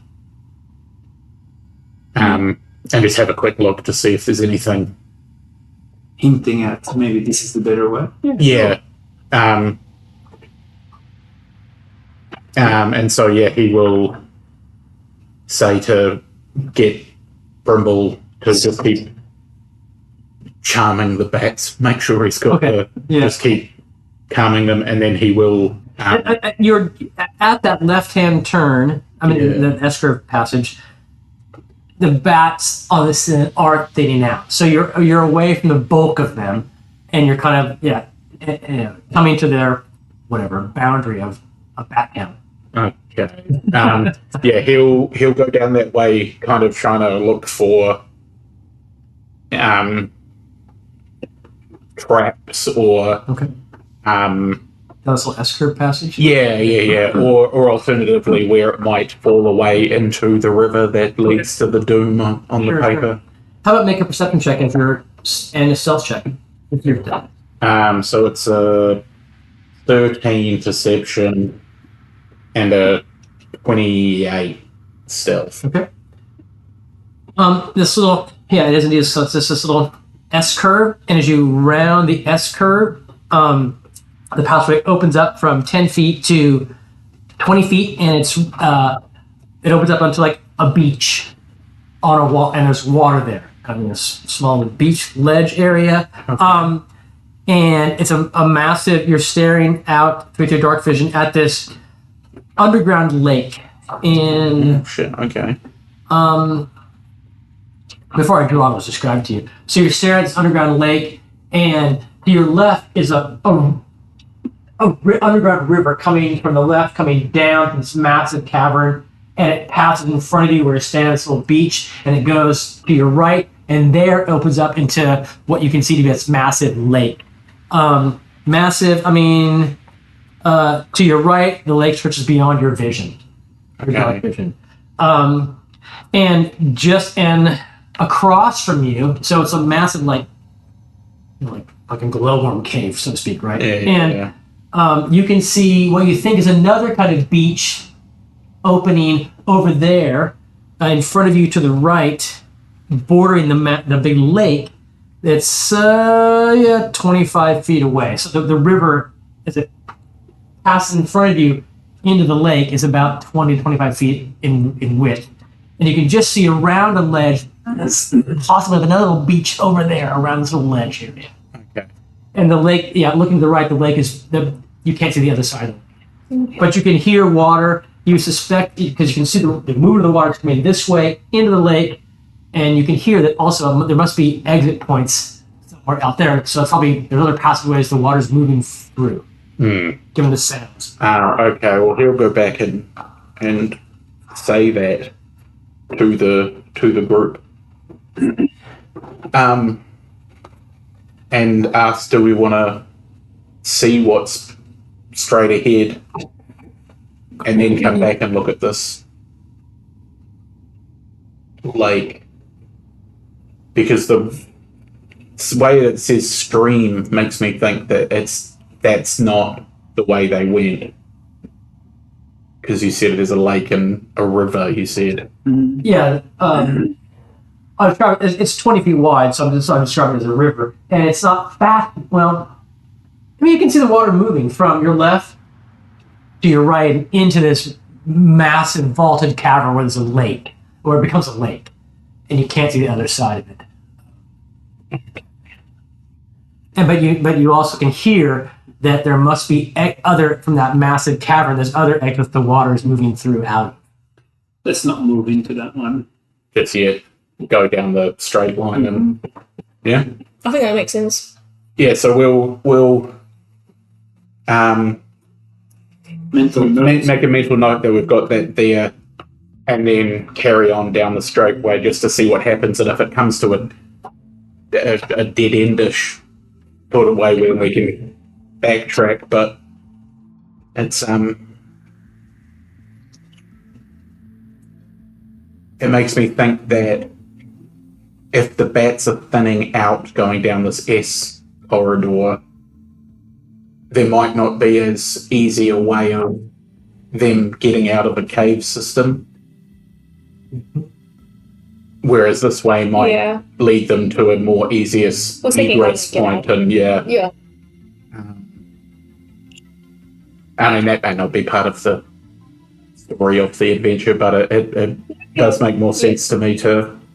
The lake is just creates more problems and dangers. Yeah, that's my Let's just thought. move ahead and you need to Yeah, go back and die at a later time. No, they need to go back. Yeah. That is the way, but for now it's just Yeah, it may Yeah. be revealed. Well, I've always been a big believer in playing video games that you explore everywhere Yeah. but the right path, just to make sure you know what's happened, and then you go the right way. So if you know that the path is correct, you go everywhere else first, and then you get that completionist effect. That's how I play it. When Elden Ring first came out, me and Matt over and Oz were just playing online, just like fucking around for What? Elden Ring. Okay. I think my first playthrough, I put like 300 hours into it because I was just running around, like exploring every cave in the game. Okay. So you're gonna keep walking down straight. Yeah. The cavern widens into the cavern being this big, massive pathway, but sort of cavern-ish, widens into a gallery of considerable length and height, well over 40 feet high in some places. Some smaller types of fungi grow here as well on the floors and the walls. Where are all the fun women?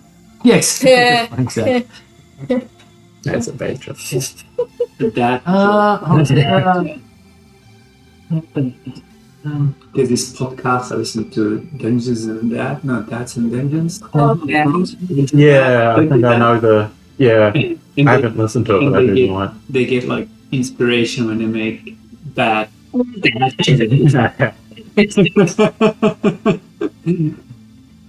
Like they're all bards, aren't they?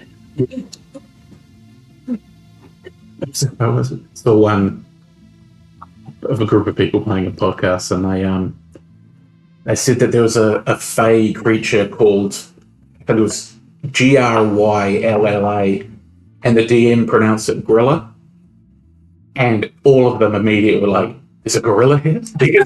These gorilla tactics?" And the joke went on for ages, and then the DM was just like, and moved on to a new part. She spoke for a long time about it all, and then one of the guys was like, "Yeah, I think there's going to be a gorilla." That's so funny. We've got Brimble Gorilla, Gorilla Brimble. Gorimble. Is a species named Brimble like Gorilla? Yeah. Oh, I think there's no species named There's Brimble. no species. Yeah, they were real. Like, No, It was like the bear. Those, Ursus. yeah. So it's like bear. Baby. Yeah. and Scalus, Gallus. chicken. They're just too big. So there's a famous archaeologist, not famous, but she studied chickens in Polynesia. Her name is Alice, and she says chickens which are Gallus. So my friend Tim Reith calls her Alice Gallus. Yeah, sure she is. Yeah. Gallus. Yeah. It's straight. It is pretty straight, but it's widened out a bit. Gallus. So the cavern widens into this gallery of some considerable width. There, it's about 40 feet in height at the ceiling. Is the art good, or What? Who? is the art good, Yeah, or it's very good. Super nice. that's your art collector voice? You still Super nice. super nice. Pretty great art over here. Sounds like it's like Rhys Davies from like Flight of the Conchords. That's the kind of thing you would say. It's pretty great. Yeah, Having a good time. it does go again beyond your vision to the end there. And there are these indentions.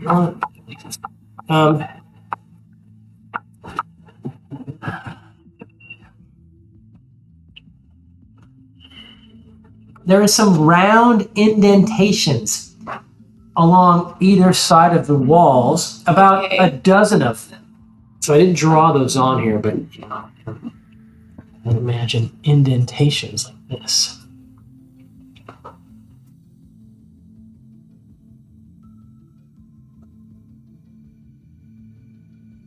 Uneven amount.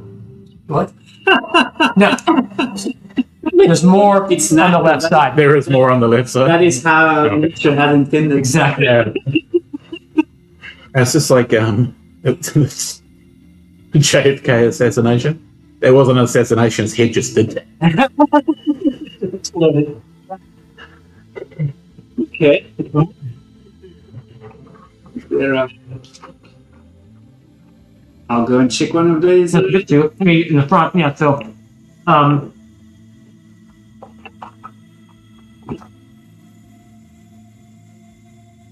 They do like cave alcoves, right? Yeah, okay. Right. I'll look in the alcove to see what's in there or used to be in there, maybe. You do this soon. Yep. I would say, yeah. Again, the whole caves, according to Fandel, there's no sign they are constructed by humanoids, right? But obviously, this is not natural. And your first guess would be that these alcoves, at some point, held statues. But there's nothing. Oh, they're quite big. Yeah. Okay. I think we're on the right track.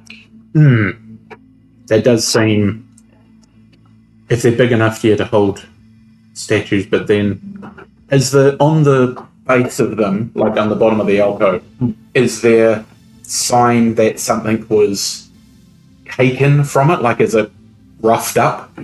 No, it's not. They look natural. But I mean, yeah, this is Like the statues walked away rather than were pulled away?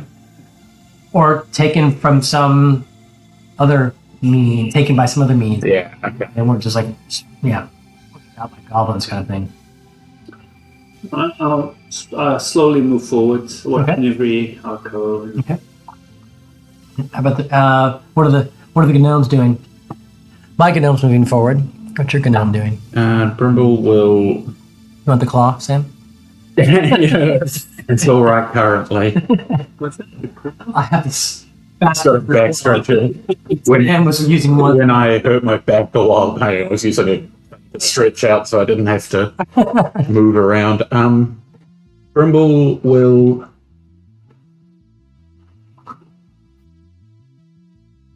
Because you moved and didn't see nothing happened. Yeah. He will also start moving forward. And Mitsu will step forward, but before he steps in front of an alcove, he's just going to like look down to see if there's any thing in there. In each alcove that he's passing up his side.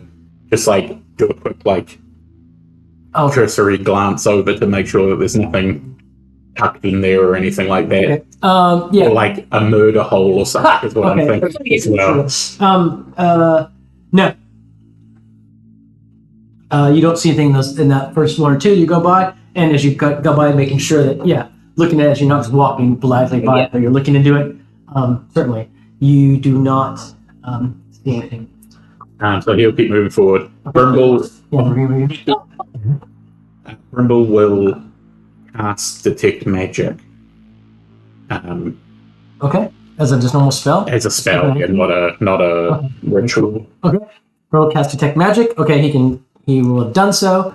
What's the 60 feet? Oh, look at that. Okay.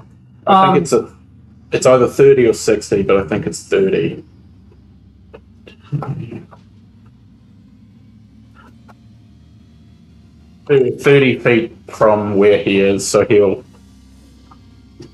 step forward a couple of steps to catch up.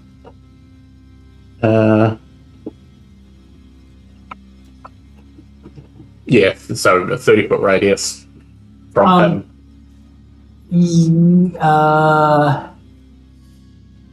Roll for initiative. That's a good one. This is fucking shit.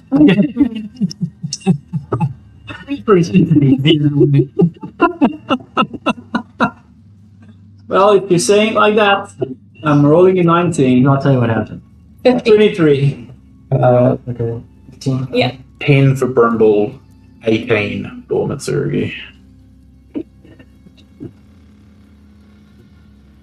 Back to the front. So we have, yeah. 15.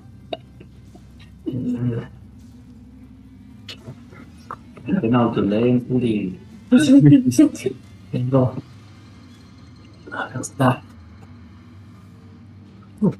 Hurry up and wait, I think is the term.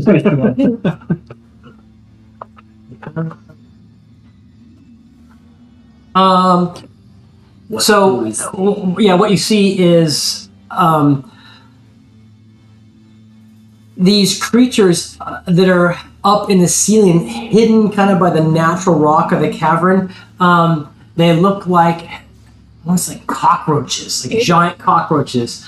Kind of in the crevices of the ceiling, next to like kind of above. In some places they're above the little alcoves. Some places they're next to the little alcoves, and these long snaking kind of like hung like proboscis things hanging out of their mouths and their yes, and they were being stealthy but not particularly so, and so we're just gonna go with this. That Jolie, you get to go first. All right. And so you see them. They haven't attacked yet, but look like they're about to. And they're how high? Yeah, they are. They're between 10 and 20 feet up the walls. Okay. And let me see how many there are. I'm gonna use some creatures that are not them, right? I'm just gonna. Are they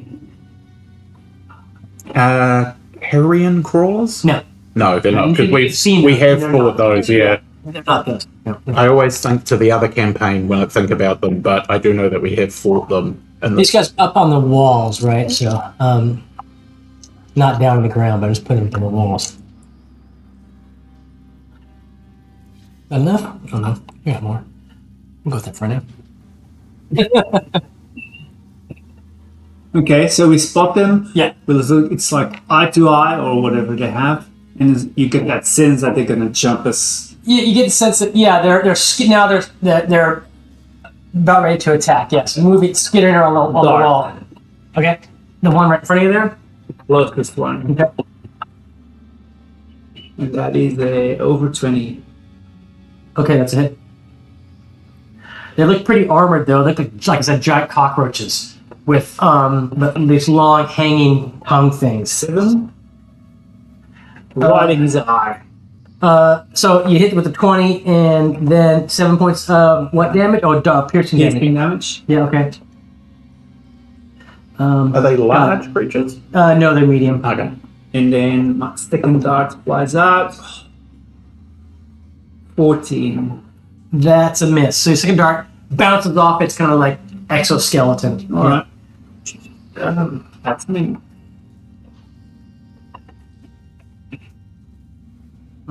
Okay. That makes it Mitsu, your turn.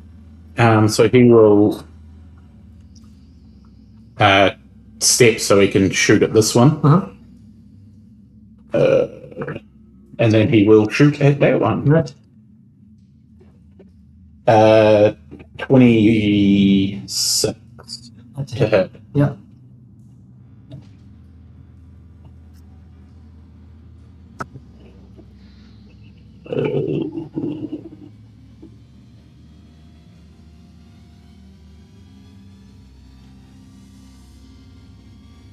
Uh, 36 magical hit. That guy explodes in a bunch of bug goo. And then he will add that fellow Fellow? 23 to hit. That's it. So it's this and this and this and this.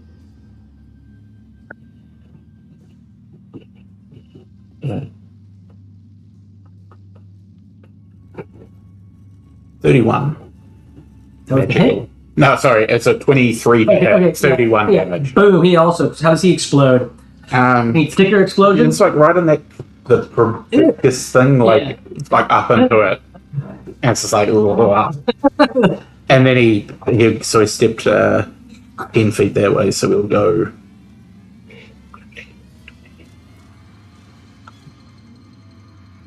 Like that. Alright.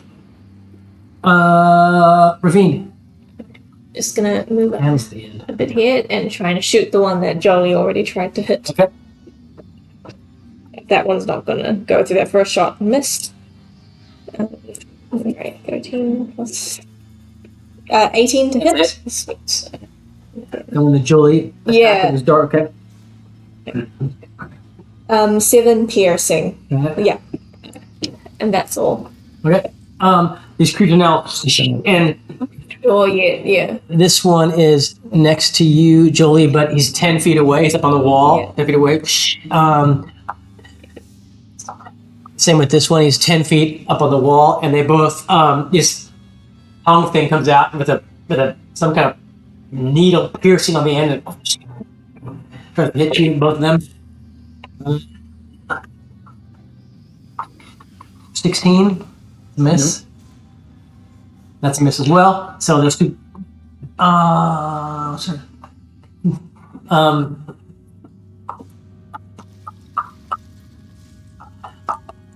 Just get it along the wall there. Yeah, that's.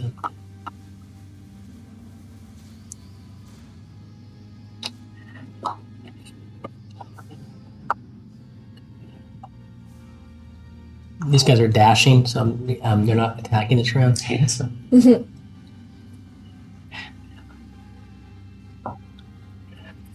Those two are there's some off the wall, collapse into the corridor there. That's their turn. Now it's Brimble's turn, and then Fandle in the round after that. The one that did you hit with your attacks? You hit did. One attack hit. Yeah. And you hit with a dart. He's going to Wand of Magic Missiles. The dark one. The one that's been damaged, he's going to stick. Well, actually, it happens one at a time, right? So it's. I don't have to roll to that. It's just going to be. The first dart is going to be 5 force damage. Yeah. First off, the Cave Moray. Sorry, that's what they're called, Cave Moray. And but he's still alive. Oh, he's still alive. You said Right? 4. 5. 5 still alive though. And then 2. Still alive. And then 4. How does he die? I think it's just Last like magic missile. they've all just been going into its base, so it's just like smushing the head to try and. Hug now. And then he's going to shoot the last dart at this one, Okay. which is just the next one for 2. Yikes! Okay, got it. And then he will move back. So fiery darts, these cockroachy things, they have long tongues with spikes on them, they're jamming into you. Yes, Fandle's turn. Fandle.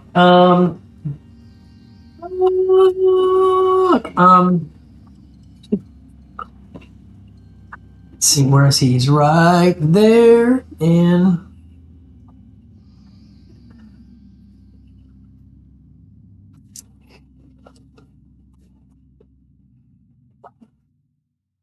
good. He's gonna thorn at this guy and pull him down to the floor so he can melee him. It's not gonna do it, I don't think. 14. No. That's gonna miss. So he tries to thorn whip him, and so that creature's still up on the wall, so still 10 feet away from him. So he went like he's actually now gonna I think he's probably going to at least another 5. He's going to step back a bit because he was unsuccessful in his thorn whip. Maybe he's going to move to the sling. That'd bring it back to Jolie. So Jolie, there's a guy there. He's 10 feet above you so he's 10 feet away, up on the ceiling.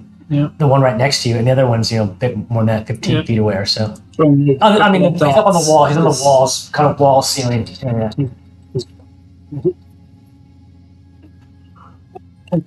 We're going to stay up here and shoot our tongue. Yeah, it's an 11. Alright, so that's 18. That's a hit. Cool beans. And that is 8. 8. Is that on the same? Yeah. Smoke. Yeah, sorry. That's turning. Yep. And that's a natural 20. Look at that. What do you? Oh, dart. You're darting. Right? Yes. This one goes straight into his nervous system. You're all right in that. Kind of. So that's 5 and another 4, so 9. 9. He's still, it's like, yeah, because his legs are like jerking, so you did get the nervous system, but he's still alive. Anything else, Jolie? No. Okay. Mitsu, you're up. He will shoot this one here.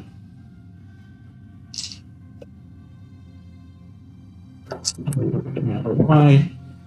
It's a natural 20. Look at that. Probably just skip to how did you die?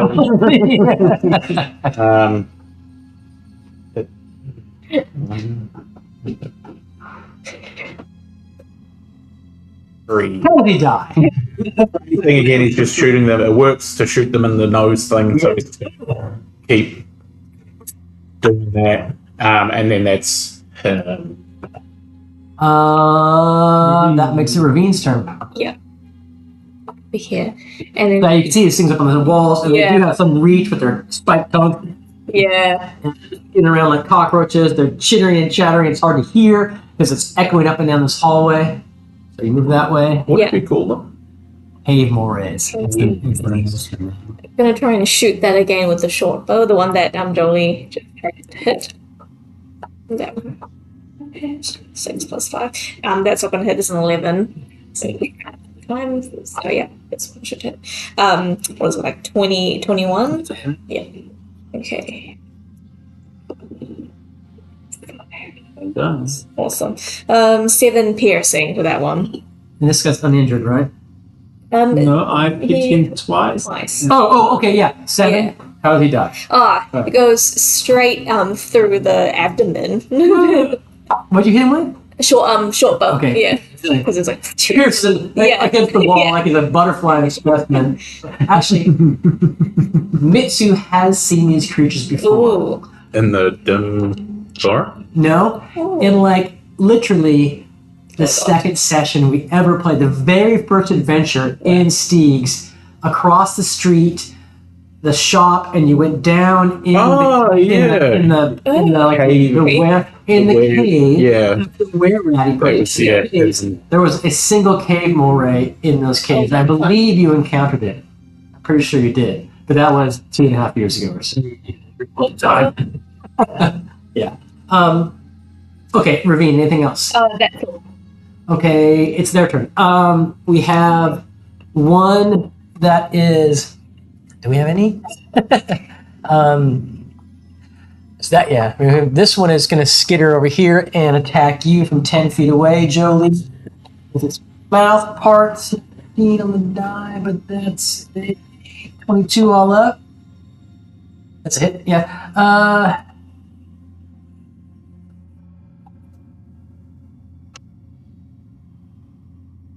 Tongue needle. Yep, with the pung needle, doing 11 points of piercing damage. Just right into you. If it was a range weapon, you could do that, right? That's that one. So engaging you. 10 off the floor. 15, 20, 25 against you, Ravine. 10 off the floor, 15, 20, 25. Oh, I had a reaction for that. Sorry, I'm putting you there, Arhmin. Okay. And it's just those two remain, right? Are they up on the roof? No, they're on the ground. They came down. Yeah, they came down. Yeah. The roof is too high for them to attack with their reach. So they're coming down to the ground. They're mindless bugs. So it's two left. And they want to attack you, Arhmin. A miss with their spiked tongues, and a miss. It's a 6 and a 5 on the die. That's not going to do it with their modifiers. But so their spiked tongues go and you're dotted back and forth. Remind me to medkit you after this. Brimble. Brimble will magic missile. Has this one? You've been hurting this one, I don't think he said that. No. He's uninjured. and they're all uninjured. Everyone's uninjured. Yeah, Okay, they're on the ground, and the other one next to Joey on the He'll wall. attack this one then. He's just going to shoot a regular. Imagine giant cockroachy creatures. Fuck me. 8 bludgeoning damage. No, force damage. Oh, what is this? Magic missile? Magic missile, yeah. okay. I just again rolled. That one there. Okay, got it. Yeah, against this 8. dude. Got it. That it? Yeah. Fandle's turn. Fandle.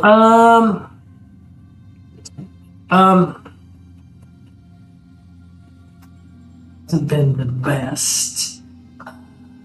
It's only,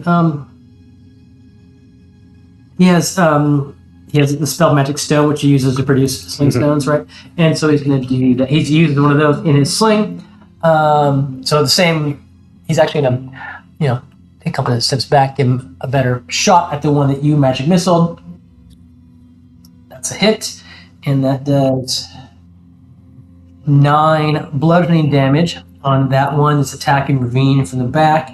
It's still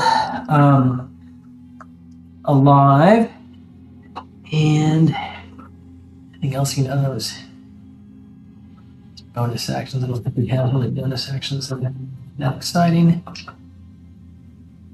No, we'll leave it at that. Right. Okay, and that makes it back to Jolie, right? Oh, yeah, Jolie goes first. And they're on the floor. Sorry, they're on the floor. Those are on the floor. The one next to Jolie is on the 10 feet above him, on the wall as it kind of merges into the ceiling.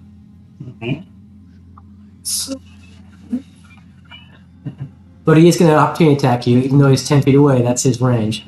If you do that. You can. Reaction, I'll deflect missile on him. It's a melee attack, not a range. Is that a melee attack? He has that kind of range for Because me. he's shooting out of his. You could do the patient defense. I'll first. just flicker some dart. Okay. Second one is 18. 18 hits.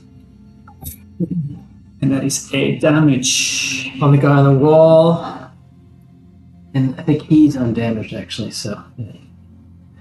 Got it. And So Dart sunk into his exoskeleton. Is that all, Joey? I think so. Okay. Yeah. Mitsu, you're up. He will. So it's 3, yeah. He's going to shoot this one up on the wall Okay. to free you up. Jolie. 17. That is a hit. Okay.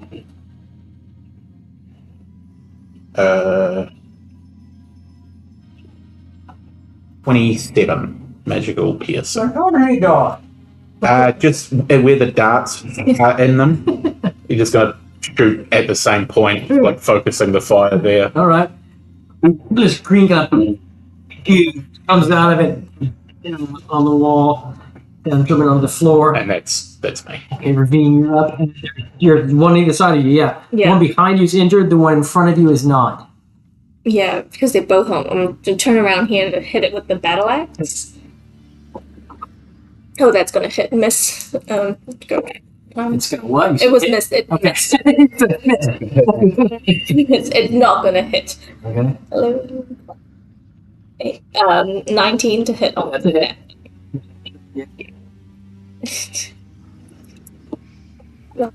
Okay. 5 magical slashing. That's all we need to hear. Oh, How does this person die? This person is this little ugly. It's just like on its head with like Belak slash right onto its head. oh, it's okay. Comes out. Yeah, It's on the other side of you. yeah. That's what I'm. Yeah, that's all I can do. Just turned around to it. That's good. Yeah, It's his turn. yeah. He's going to attack you. Comrades, it says. And Friends. Friends. he's not a smart creature, so don't really know about it right away. And he misses with a 2 on the die. So again, this thing, Yeah. this spiked tongue comes out. You're able to dodge it. That makes it Brimble's turn. Brimble will just fire bolt. He's gonna scoot over to the wall Yeah. and Firebolt him. fire bolt him, or at least attempt to. Go. I don't think that's definitely a miss. All right. Yeah, it's under 15. Yep, that is a miss. That's a Okay. Vandal. big miss.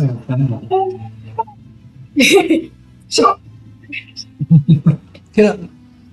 His geological hammer and sizzle. Gonna run up and lick it. Slick. Taste the shit out of you. Oh, that's not gonna do it. That's 7 of the die. And it's the 15 all up. That's not gonna pull it off. It's trying to do good. Yeah. Okay. Slingstone goes flying past him in the corner, smashes off the wall beyond, and brings it back to you, Jolie. Fades from existence. Somersault this way. All right, and you can advantage then. Therefore, it's attack.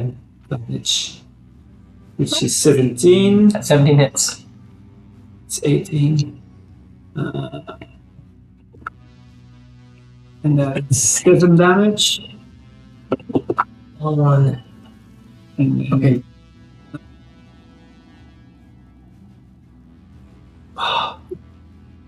which is 6 damage. Okay. And then Still alive, so you're hafting it in his exoskeleton, breaks and there's like divots in it, but he's still like alive. another hit. Kick him in his bug dick. Yeah. I feel like I'm gonna crush his skull. I'm gonna like jump and like with my feet. Like, Okay, full force. let's see what you got. Close. Damage This dice. could be it. 6 damage. It's I think even I sort of hurt my. And Oh. the bug, the creature is he's got this divot in his exoskeleton now. Is that you, Jolie? Yeah. Finish the bottom of it, too. And over 20 to hit. I did Exactly. fire. 23. Okay, you destroy this creature. So, yes, that cave morays. Yeah, goo splatter was all over Jolie.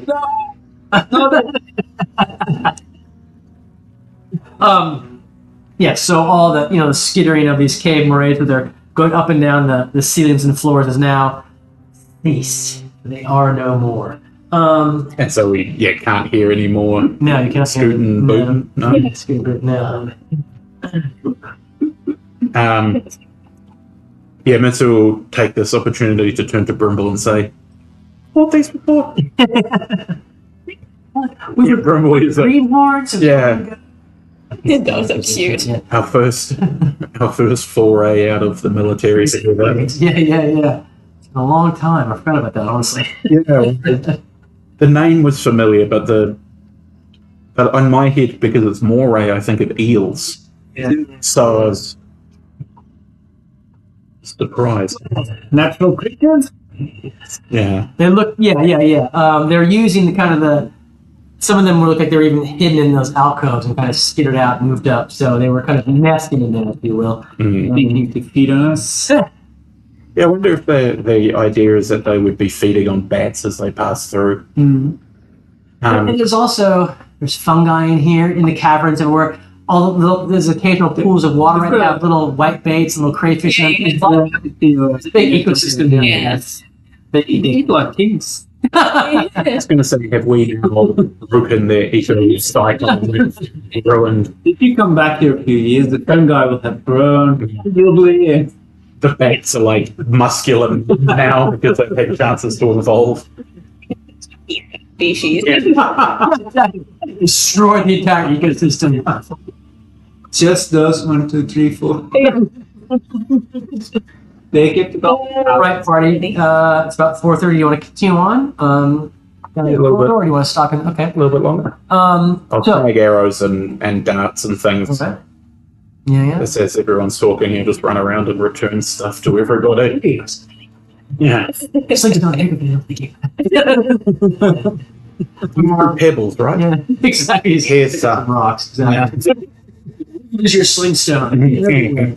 Right, so back this way, roughly, say 60 feet or so, is the S curve into the lake cavern. Down that way, given your current position, the passage continues. Yeah, we'll keep moving.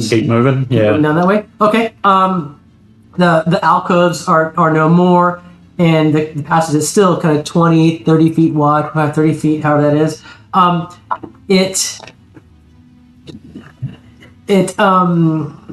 it for you.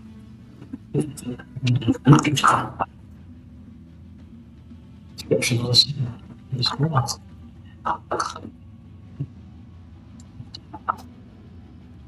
How old is this place, Matt? Oh, 5, 6 years. Oh, not that old. Not that old. But we haven't used it for a long time because No. we're towards minis. And Well, because we got this thing as well. but yeah. Mostly filled in the things because this was on when he was using that cable that That's was right. put on the table. Mm-hmm. Yeah. When I came here, the first game was on this place, I Matt. love it.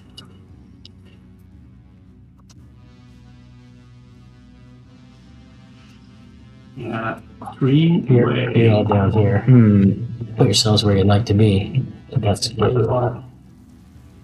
And so the alcoves are gone from this passageway, and you're coming up to this, and you see these a left in there, and then this kind of Y forks or whatever it is. And it's pretty safe to assume that that's going to head to the lake. Maybe it all depends how far we moved. Yeah, that's true, actually. What was... We'll have to listen for noises first. Yeah. Standing this way, and then have to look down each of these corridors to see if they link up, and this is just a rock in the way, or if it's a I'm a listener. path. Join. Let's go down.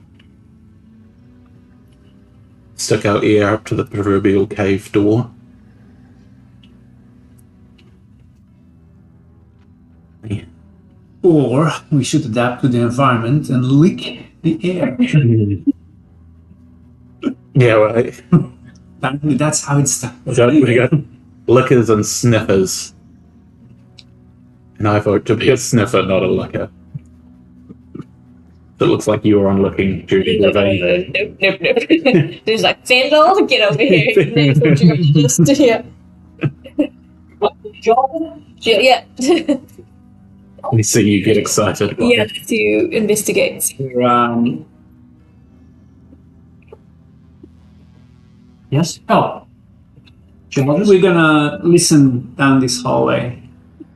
See if we can hear it connecting up to that waterway,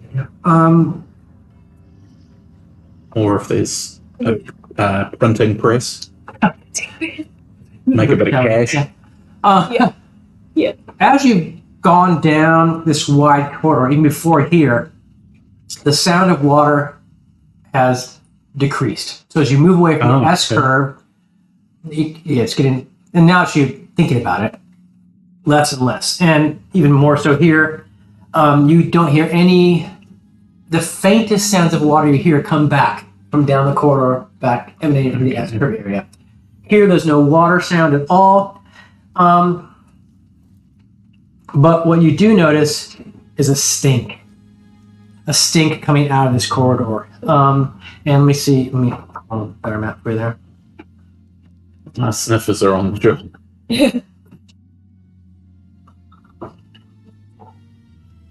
So, yeah. It's just a stink. Yeah, and yeah. There's creatures back there as well. Some big things are moving around. You know, it's your like the occasional scratching of something, the breathing of large creatures. Exactly. Even the occasional fart, whatever. Yeah. I do like that. We're all standing here, and then there's just a goblin also with the thing.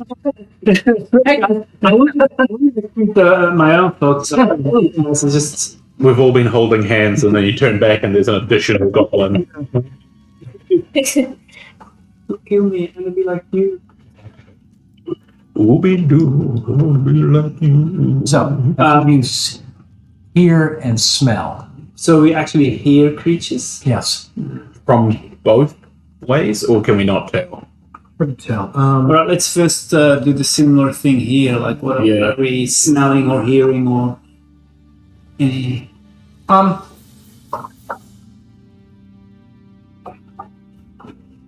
Nothing. Besides Just cave. the sound of the cave, which is the occasional crickets and beetles and bugs I described before, and dripping water and rivulets coming down the walls occasionally. That's what you hear from that direction. That trickle of water sound is quite eerie in a cave. It's big, like just the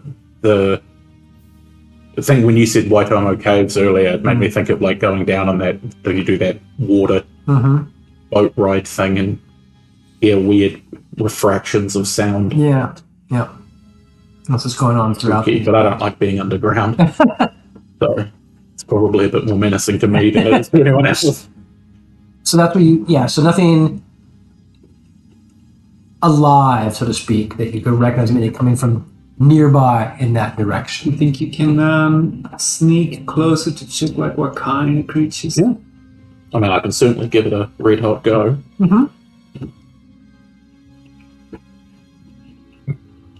17 is my stealth.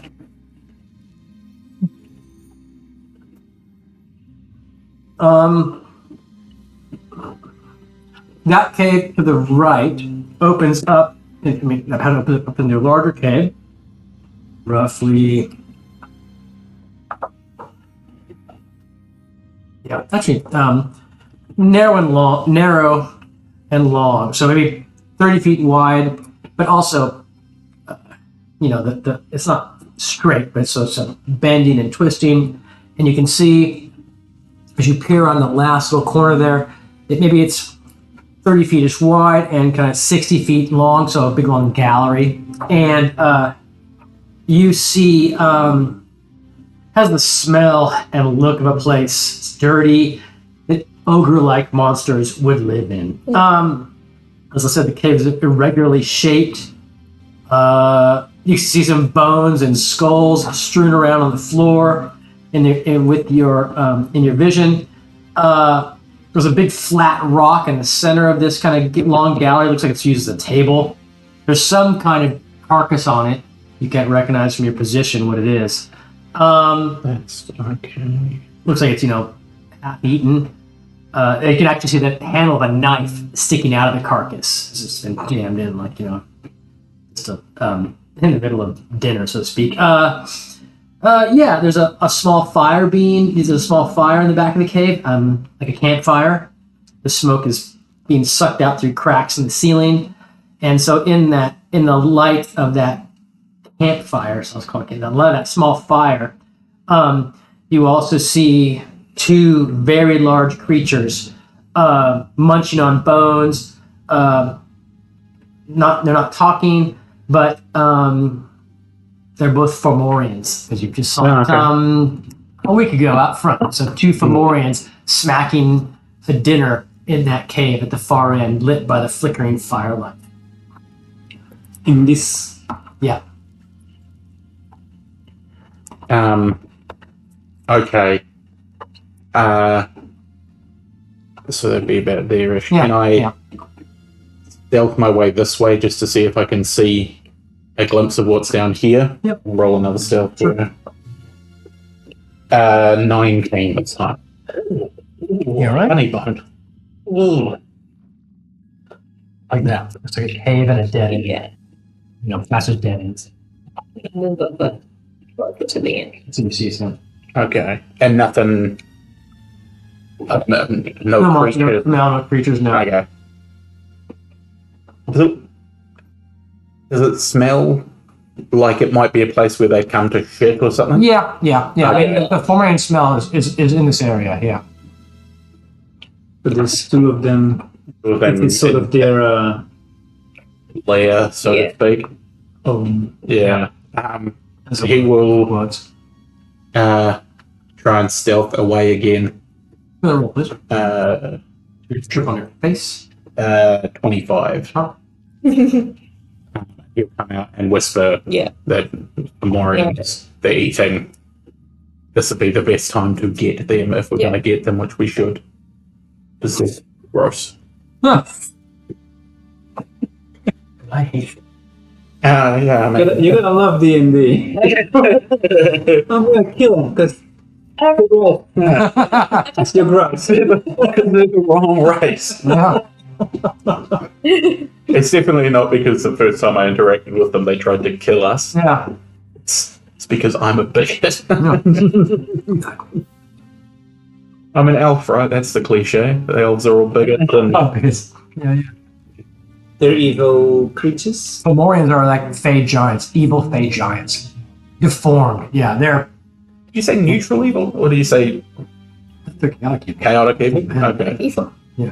No. I thought you were asking if elves were Oh, I'm- evil. Yes. But they're evil and I'm neutral. And gruesome, like they do horrific. yes, they're deformed. They're deformed through their history. Like they did something. Maybe they fell from grace and they were deformed by I forget what god. So they're giant kind. Yeah. They got pustular marker. They're like hideous. Okay. Let's send them back to the Fey world then. Sounds good. Yeah, fuck them. No. I'm going to say that we start this next time. Good idea. A combat with these two guys might take 45 plus minutes, and if we begin with this combat next time, then Yeah. we give us a start. Can I say that? That's 10 minutes. How many we We got got- right now? We got Nisu, but we can also have Fendel with us. And don't forget, we've got a goblin guy. He's just kind of like sitting there like this, like this. In that corner. Hi. Yes. This is your moment. First. And somehow he's carrying a cat and he's just like moving stuff for us that he thinks we'll need. He's collecting a bunch of the bug, all the bug legs, and he's put them into a satchel and he's just like, this is what you want, right?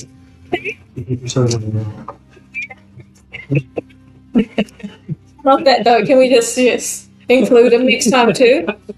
It's fantastic. That came out of the side passage, don't I? Yes. Adventures, finally! Adventures. This has been my dream for my whole life. What's your name? Joblin. Joblin the Goblin.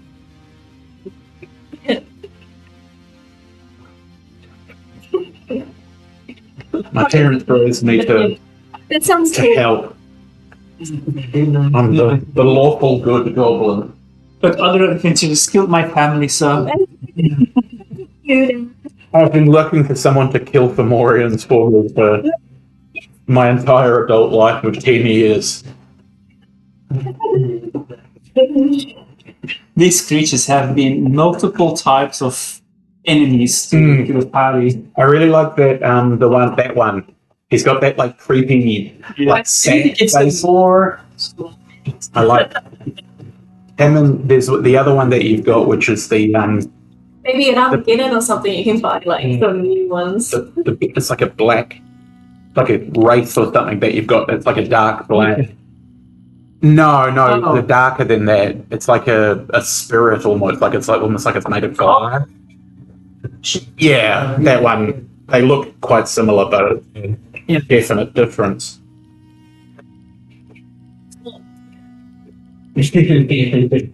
So that this in this house, like, it can be sunny out and the windows are open, and, and then the sun goes away. And like, holy shit! Yeah. Some drop 7 degrees, and it's like went from 15 to 8. Windows. Yeah, Auckland's a shit. Yeah. As soon as the sun dips, like all of a sudden, I'm like, okay. I hate you all.